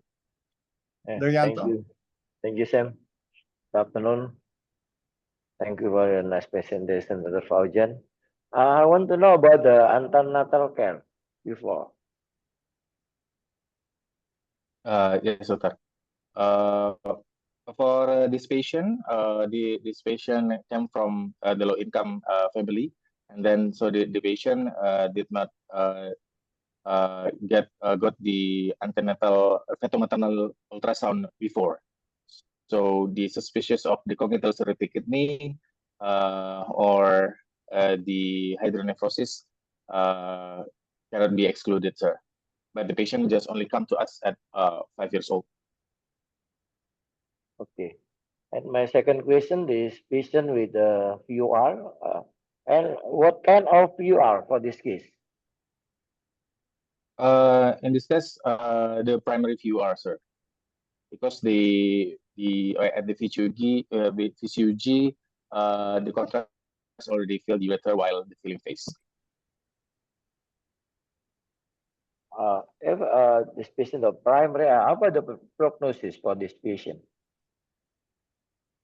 The prognosis of this patient for the ureteric implantation with grade 4, 5 PUR, approximately 80%, sir, for the resolution.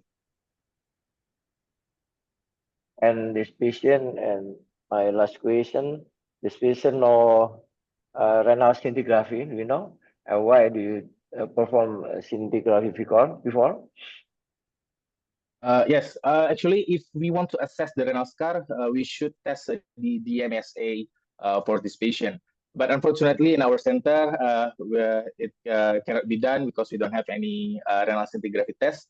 On the other hand, we choose the abdominal contrast CT scan to evaluate the renal function and also the congenital solitary kidney, sir. Okay, thank you, Dr. Faujan, and thank you, Sam. Thank you very much, Dr. Besut Daryanto. So I have the same question with Dr. Rinaldo. Actually, I was going through your to your title. It's apparently you have a difficulty and whether you have ureteral stenosis or ureteral reflux. Okay, so Yes, in sir. this case, I think I had the same question with Dr. Rinaldo as to the appearance of the bladder. Okay, it's not fully shaped. You have a pine cone appearance, and then you have reflux as well. Okay, so do you expect that? Do you expect reflux if you have a patient with ureteral stenosis?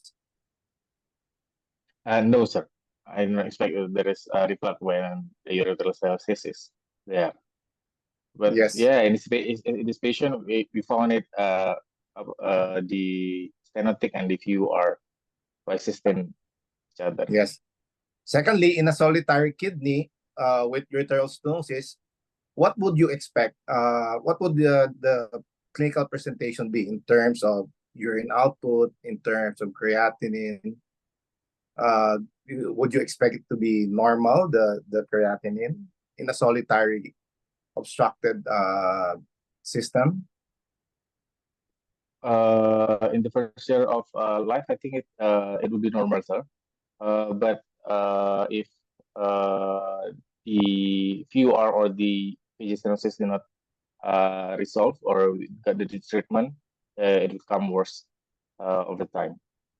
So apparently you really had difficulty in whether this was ureteral stenosis or Yes. reflux. But your test, your VCUG showed you reflux in this case, right? And Yes. secondly, do you have the no, the voiding phase of the no, post-void phase of the voiding cystogram?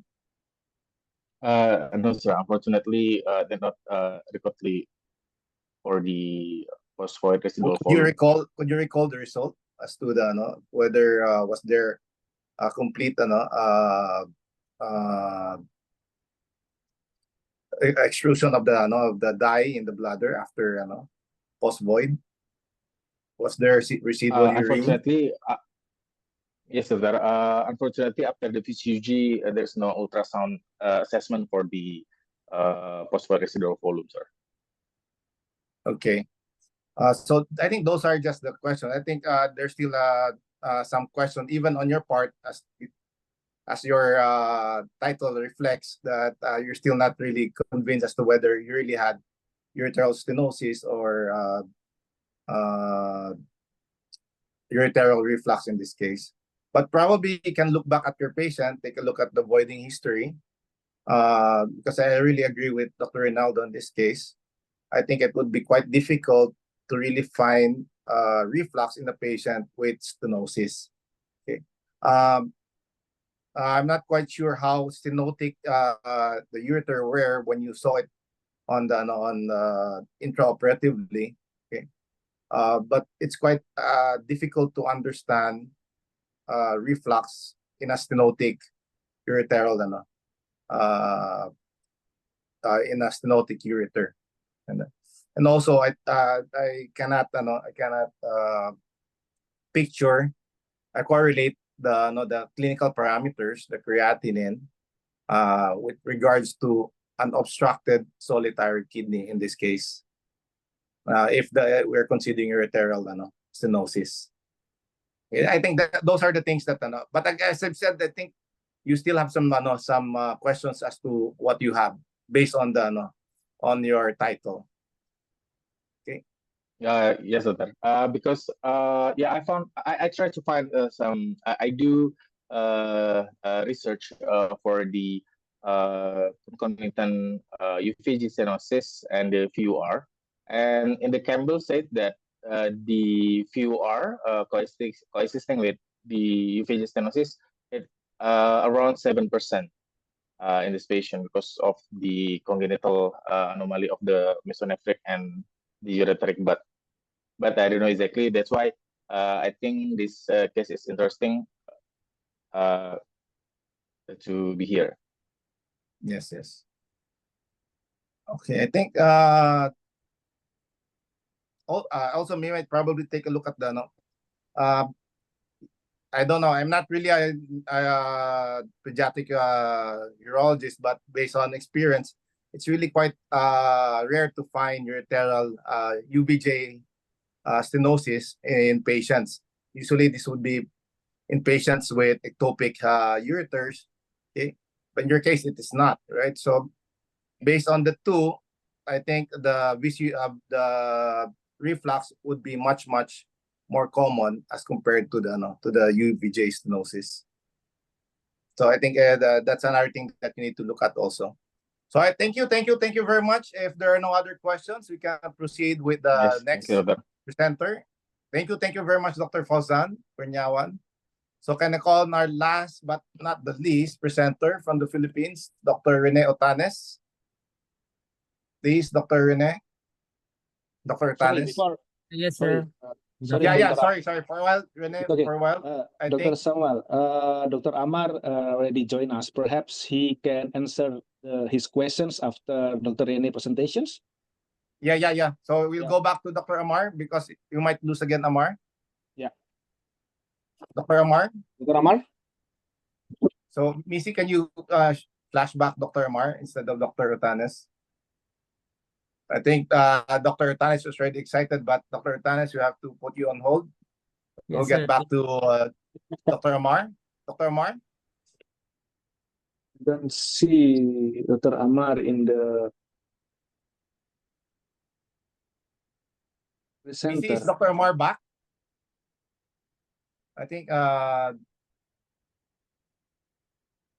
he wrote on the chat box that he already joined us again, but I cannot see his name in the. yeah, he's not here, and it's not. Yeah, perhaps Dr. Rene can continue his presentations. We Yeah, can do Sorry, it sir. after that. Actually, okay. Sorry. I am here actually, but I was not the panelist. So Oh, that's okay. why. Okay. So No, yeah, it's okay. Dr. Amar. So there was a question because your patient had congenital hydronephrosis, and you said in your presentation that the previous child also had hydronephrosis, which was detected prenatally also. Have you looked into the possibility of this being genetically linked? Have you looked at the familial hydronephrosis? Yes, sir. We asked for the other sibling of the patients and of the patient, but unfortunately we don't have any genetic testing in our area. So we can only rely on the the patients to bring their siblings or to investigate them to confirm our diagnosis about the familial congenital hydronephrosis. Yeah, but have you read about familial hydronephrosis? Which genes do you think would be the ones affected? Sir, I can't remember one at the moment, sir. Actually. So anyway, your case is a very good case. It's really a very interesting case, and you can actually uh, uh, uh, improve on it very much by looking into those things, familial hydronephrosis or true congenital hydronephrosis. And if you have some testing centers around you, into big centers, you might want to refer these patients and take a look at whether there's some genetic lines, genes might Yes, be sir. detected. As a specialist center, we already in collaboration with some of the companies to bring the genetic testing in our area, and hopefully we are sure that we can got their help in we will get their help in the future, sir. Thank you very much. It might also be quite also nice to look at any other parts of the family, any members of the family on the mother and the father side, to be able to identify from which they might have inherited the problem, if you can find any. Yes, so of course. you might need some more in-depth investigation into the family history, both on the mother and the father side, which might be very, very important later on for to avoid this to this problem later on in their family. Okay, so I think if there's no other, I think we can go right back to the very excited Dr. Rene Otanes, who's been put on hold. Thank you, Dr. Amar. Thank you for the opportunity. Thank you. Thank you, Dr. Amar. Dr. Rene? Yes, sir. Yes, sir.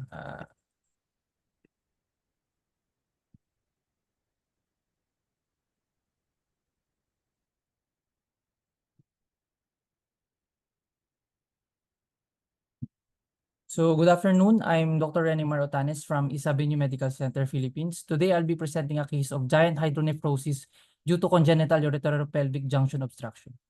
So this is a case of a male neonate born full term presenting as an upper abdominal mass at birth. The patient's mother is a 32-year-old prima para with no comorbidities. Prenatal checkups were unremarkable. Patient was delivered full term via vaginal delivery with an AURC score of 156 at 1, 5, and 10 minutes of life with a birth weight of 3,500. Due to severely distended abdomen, the patient presented with respiratory distress, hence intubation was done and patient was subsequently admitted at neonatal ICU. The mother has a 4 prenatal checkup and only a 1 prenatal ultrasound during 20 age of gestation, showing unremarkable results. On physical examination, the baby had an APGAR score of 156, tachycardic at 160 beats per minute, tachypneic at 40, febrile, and the rest of the head, neck, and cardiac exams were unremarkable. Chest examination showed subcostal retraction with decreased breath sounds and poor air entry bilateral. So abdominal examination showed an abdominal circumference of 25 with a large, soft, cystic, non-tender mass occupying nearly the entire abdominal area. So on workup, postnatal renal ultrasonography showed a dilated left kidney with anterior posterior diameter of 16 millimeters. An whole abdominal CT scan showed 12 by 11 centimeter cyst occupying most of the left side of the abdomen, extending to the right. Because of this, the patient was referred to the urology department and an immediate left percutaneous nephrostomy was performed, draining 750 ml of clear urine. 10 days after the insertion of nephrostomy tube, avoiding cystourethrogram and an antegrade nephrostogram was done to know whether the obstruction is seen distally or proximally, and to identify the presence of reflux and posterior valve. And also, the VCUG showed no vesicourethral reflux with no signs of posterior urethral valve. An antegrade pyelography revealed nearly complete obstruction at the left uretero-pelvic junction. At 2 months old, a MAG3 or mercaptoacetyltriglycerin 3 renal scan confirmed unilateral uretero-pelvic junction. The split function was 25 on the left and the 75 on the right side. And a T or half-life greater than 23 minutes show a renal obstruction on the left. Hence, our diagnosis is congenital left uretero-pelvic junction obstruction, status post-nephrostomy tube insertion left. Giant hydronephrosis secondary to UPJO is a rare condition in neonates, occurring more frequently in males than females, particularly on the left side in 60% of the cases. The overall incidence of UPJO, the most common cause of neonatal hydronephrosis, is 1 in 1,500 live births. Giant hydronephrosis in adults is defined as a hydronephrosis that crosses the midline, spans the length of 5 vertebra, or contains more than 1 liter of urine, correlating to about 1.6% of body weight. So in children, hydronephrosis ranging from 4% of body weight at birth to 2% at puberty may be defined as a giant hydronephrosis. So for the treatment, at 4 months, the patient underwent Anderson-Hines dismembered left pyeloplasty and a stent was left in place. Anderson-Hines pyeloplasty remains the gold standard surgical treatment for UPJO. So if renal function is severely impaired, a percutaneous nephrostomy tube is performed, just like in this patient, in order to decompress the kidney and improve ventilation. This is followed either by pyeloplasty if drainage function improves, or nephrectomy if it does not. Pyeloplasty is generally reserved for patients with 20 to 40% renal function, while those with more than 40% renal function are managed expectantly with regular follow-up. Study shows that infant less than 1 year of age shows significant improvement in renal function after pyeloplasty compared with other children. So this is a diagram showing the management of UPJO. For this patient, since he had a severe hydronephrosis and a MAG3 was performed, which showed a differential function rate of 25% on the left, hence the surgery was done. The indication for surgery was having a SFU grade 3 or 4, with having a split renal function of less than 40% on diuretic renal scan, with an obstructed drainage, and also an anterior posterior renal pelvic diameter of APD greater than 2.5 is also an indication for surgery.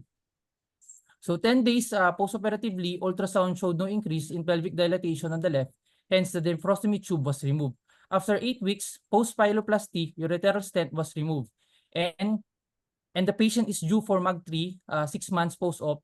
This is to evaluate the improvement of renal function, in which we should expect an increase of 5% in split renal function, and there must be no reduction in half-life in 10 minutes. So in conclusion, congenital neonatal hydronephrosis due to UPJO, though potentially serious, can often be effectively managed with early detection and appropriate treatment. Advances in prenatal imaging and minimally invasive surgical techniques have greatly improved outcomes for affected children. Thank you and God bless. Thank you very much, Dr. Rene Otanes. So can I call on Dr. Bisu Daryanto to comment and to ask some questions? Okay, thank you, Sam. And good afternoon. Thank you Good for a afternoon, nice sir. presentation, Dr. Rene.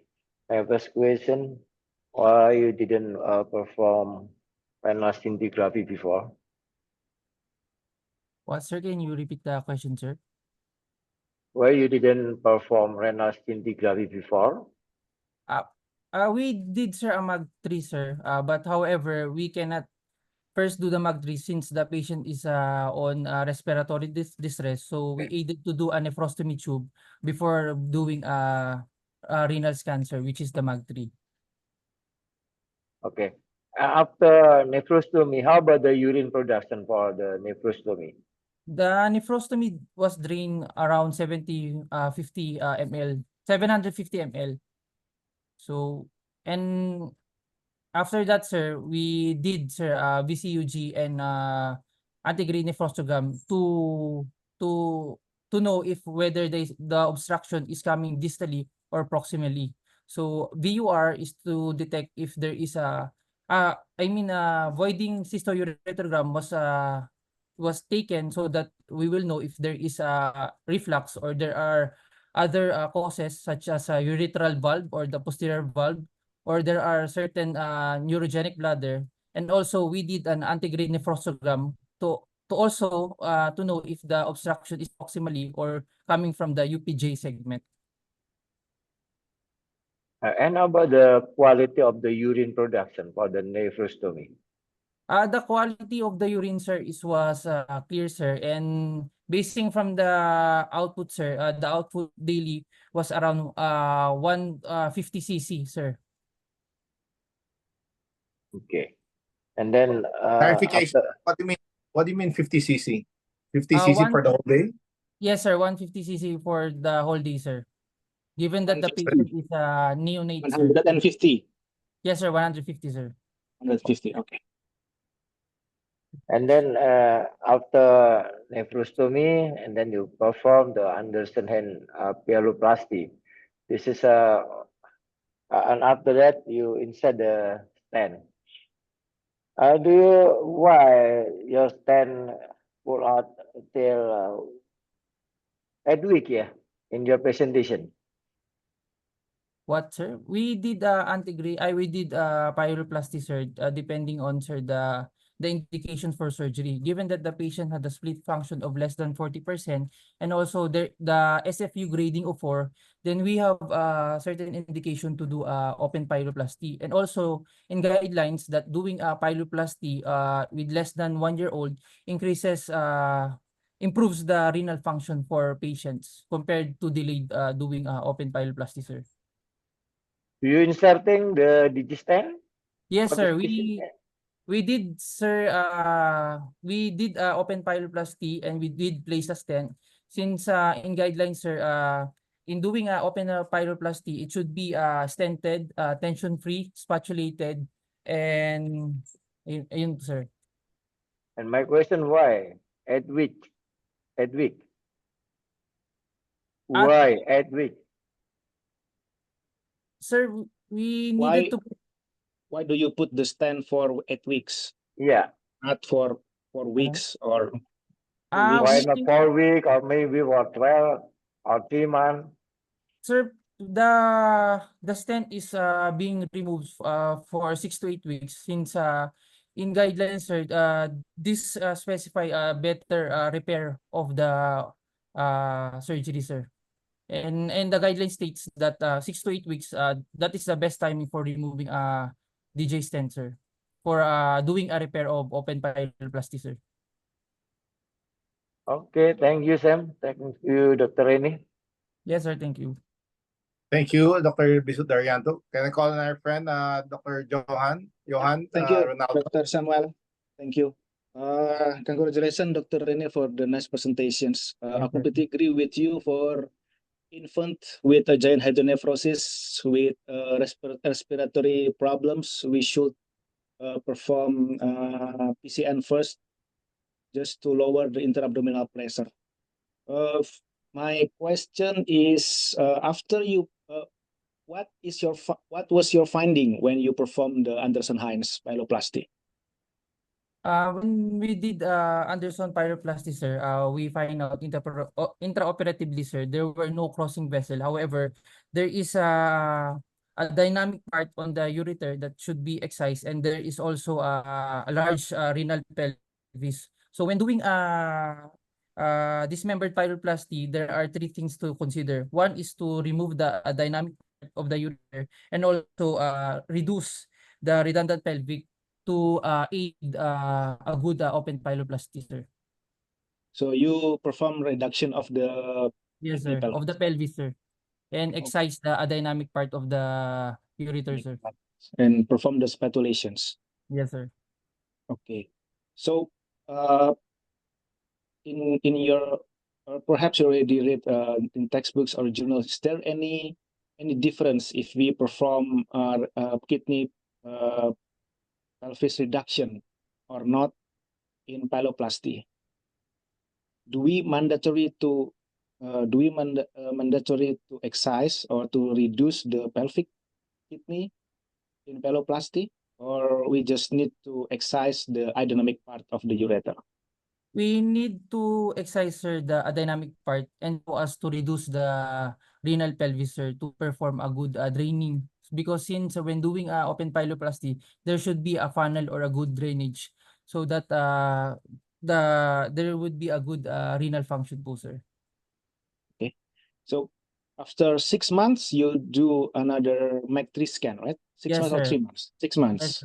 Yes, sir, MAG3, sir. The guidelines, sir, specify to perform a MAG3. So since MAG3 would specify if there is a good renal function, so it specified that if there is an increase in 5% of the split function, then it is a measurement that the pyeloplasty is improved. Okay. What kind of other parameters in MAC3 scan that we need to look out after performing pyeloplasty? What is important other than split renal function? Still, Can you sir, we see? need to see also the half-life, sir. Okay, So in and then? sir, the half-life, sir. If there is a decrease in half-life of less than 10 minutes, hence we may conclude that there is no obstruction No taking place. obstructions. Yes, sir. Okay. Yeah, nice answers. We also need to look out for the GFR, the glomerular filtration rate. Yes, sir. We can also find it in when we do the renogram, because I think we also important to see the GFR, and then we can conclude whether this is improvement in the kidney functions. Yes, sir. Improvement of the kidney split function is not always indicated that the kidney is good. We have to Yes, also sir. see the GFR in the GFR, kidney. sir. Yeah. Okay. That's all from Dr. Samuel. Back to you. Thank you very much, Dr. Ronaldo. Dr. Otanes, just a clarification. What was the presentation of the fetus before birth? Did the patient have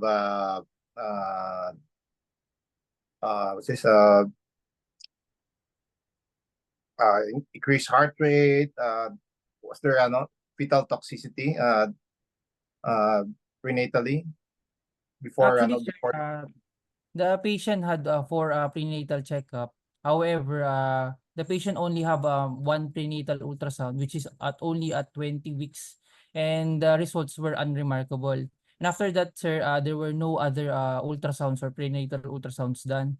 Hence, the patient to the hospital with on labor, and on finding, sir, the patient was seeing with the APGAR score of 156 and with a distended abdomen, and due to the distended abdomen, the patient had a respiratory distress, and the patient was intubated at that time to address the respiratory compromise, sir. Okay, I was looking for the right term. What I was looking after was during the preterm, during labor, was there any signs that that's the term, fetal distress? Was there any signs of fetal distress in this patient during their Yes. Ay, none, sir. Sorry, sir. None. I mean, the patient was delivered full term, sir, vaginally, but the only complication was during the after the delivery, sir. So where was this patient born in? This was on tertiary hospital, sir, in NCH, sir. NCH. Okay. So just try to look at the prenatal history, the history, labor history in this patient. Take a look at the fetal monitoring. You might see something that they might have not seen in this patient. Okay. And then when the patient was born, what was the initial presentation? What alerted the pediatrician as to the condition of the patient? Was it the abdominal mass or the difficulty in breathing? I think, sir, the presentation would be the APGAR score, sir, since poor APGAR, since we all know that during delivery, sir, pediatrician always takes note of the APGAR scoring. So by Yeah. that having a poor APGAR score, they know what the status of the patient, sir, and it presented with a poor APGAR and also with the distended abdomen and a respiratory compromise, sir. Okay, that which means there's some discrepancy as to the monitoring during labor and to the score, because they did not notice anything during labor as to any fetal distress, and then you had a poor upper score. I just wondering whether it was the more of the abdominal enlargement that they noted, or was it more on the tachypnea, which was alerted them more in terms of the condition of the patient? Sir, both, sir. Yeah, both are in conjunction, sir. Since the patient abdominal is good, then the patient had a difficult time in having respiration, sir. Hence, to address that, they did an intubation, sir. And after stabilizing the patient, sir, they did workup and urology to address the distension of the abdomen, sir. Okay, so it would be a little bit more interesting if it was the difficulty breathing which really caught the attention of this patient, of this the doctors, and need to intubate the patient. Okay. Anyway, it's just a matter of presenting it. And also, I think Dr. Dorianto already pointed out, Dr. Rinaldo also pointed out, in your operative technique, please indicate as to the right, specifically the procedures that you did, whether you did tailoring of the pelvis, if you took out some portions of the pelvis, and the manner of the surgery done. Okay, so it would look much better. Okay. Yes, sir. Thank you, sir. So, Rene, you presented a study wherein you said that it would be best to do surgery in patients less than 1 year, right? Yes, sir. But is this for those patients who have already been diverted?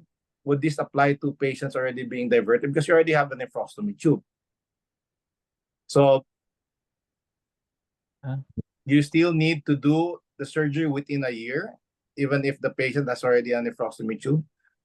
Would be Still, this the same for patients who have hydronephrosis but no diversion yet, and so the need to do pyeloplasty within a 1 year period time before 1 year old? Would this be different if you have already a nephrostomy tube inserted? Would that buy you some time? definitely, sir, it would buy you some time, since the obstruction was already addressed. So in that case, sir, that would only consider for patient having obstruction that is not yet addressed, sir. And given, sir, that in the indication for surgery, sir, they should be split renal function of less than 40, and SFU grading of 4, and also APD diameter of 2.5 would also indicate a surgery and would tailor for increased renal recovery, sir. Okay. I'm not, again, a pediatric urologist, but I just like to question whether why you did the diagnostic test at 10 days post-delivery, the pyelogram and the VCUG. Isn't that too early, considering the condition of the patient? And what benefit would it give you on doing the test earlier at 10 days? Sir, the test would specify, sir, first is the objective is to know whether the obstruction is seen Yeah. distally, sir. But is there a need to know that 10 days after the delivery in this toxic patient? At that time, sir, they were able to stabilize the patient, sir.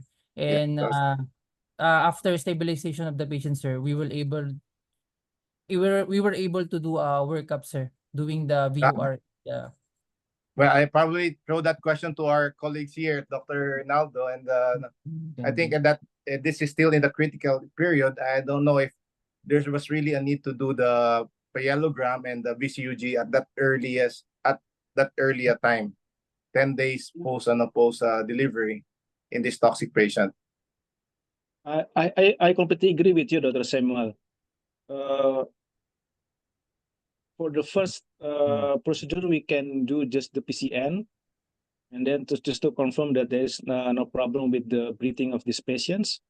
And then after that, we can do evaluations for the obstructions and anything else, not within days. Perhaps we can check it when the patient is already around 3 or 4 or 6 months, because now the patient already put on PCN. So the obstruction already relieved. We do not have to perform parallelogram or VCUG right away after performing PCN, because I think there is no benefit for it. And also the patient is still baby. I think this we should consider about the radiations for small children. So we can wait 3 or 4 or 6 months. It's no problem. Thank you. Are there any other questions from the panelists? I think it's time already. Our timer has told us that we're time already. Time up for the Q&A. I think that's the last question already. So if there are none, thank you, Dr. Tanis, for a nice presentation. Thank you for your time, and thank you for your presentation. Okay, I think that would be all. Deandra, Wayan? Thank you very much. Thank you very much. So in behalf of the AURC and in behalf of the UAA, I would like to thank all our presenters today. Reminders to the presenters, okay? The best presenters, now we will be grading you, and you will be notified, and you will be presenting at the AURC 2024 in Bali, Indonesia. Okay. I would like also to take this opportunity to tell everyone here, those who are not yet registrants of the AURC 2024, you can still register for AURC 2024. Okay. Just go on to our website, the UAA, go to the AURC, AURC part, and then there's the registration there for the AURC. Okay. And to all our panelists, thank you very much. I know it's quite difficult, this being a Sunday, family day for all of us, but this is what we do for the love of teaching and for the love of training. We do sacrifice time for all our residents for learning and for education. So again, in behalf of UAA, in behalf of AURC, in behalf of my friend here, Dr. Wayan Yujana and Dr. Deandra Parakesit. And also Missy. Thank you, Missy. Thank you, everyone, and have a good day. See you next Sunday for the third part of this AURC case presentation. Thank you very much, Samuel. Yes, wait. Bye. Can we have first? Can you stay? Can we have a picture? Can we have a picture of Oh, all yeah, the five? definitely. Yeah. Missy, can you take the picture, please? I think there's Prof. Poncho as well here. All right, Dr. Poncho. Hello, Sam. Thank you very much for the support. Okay, thank you. Thank you.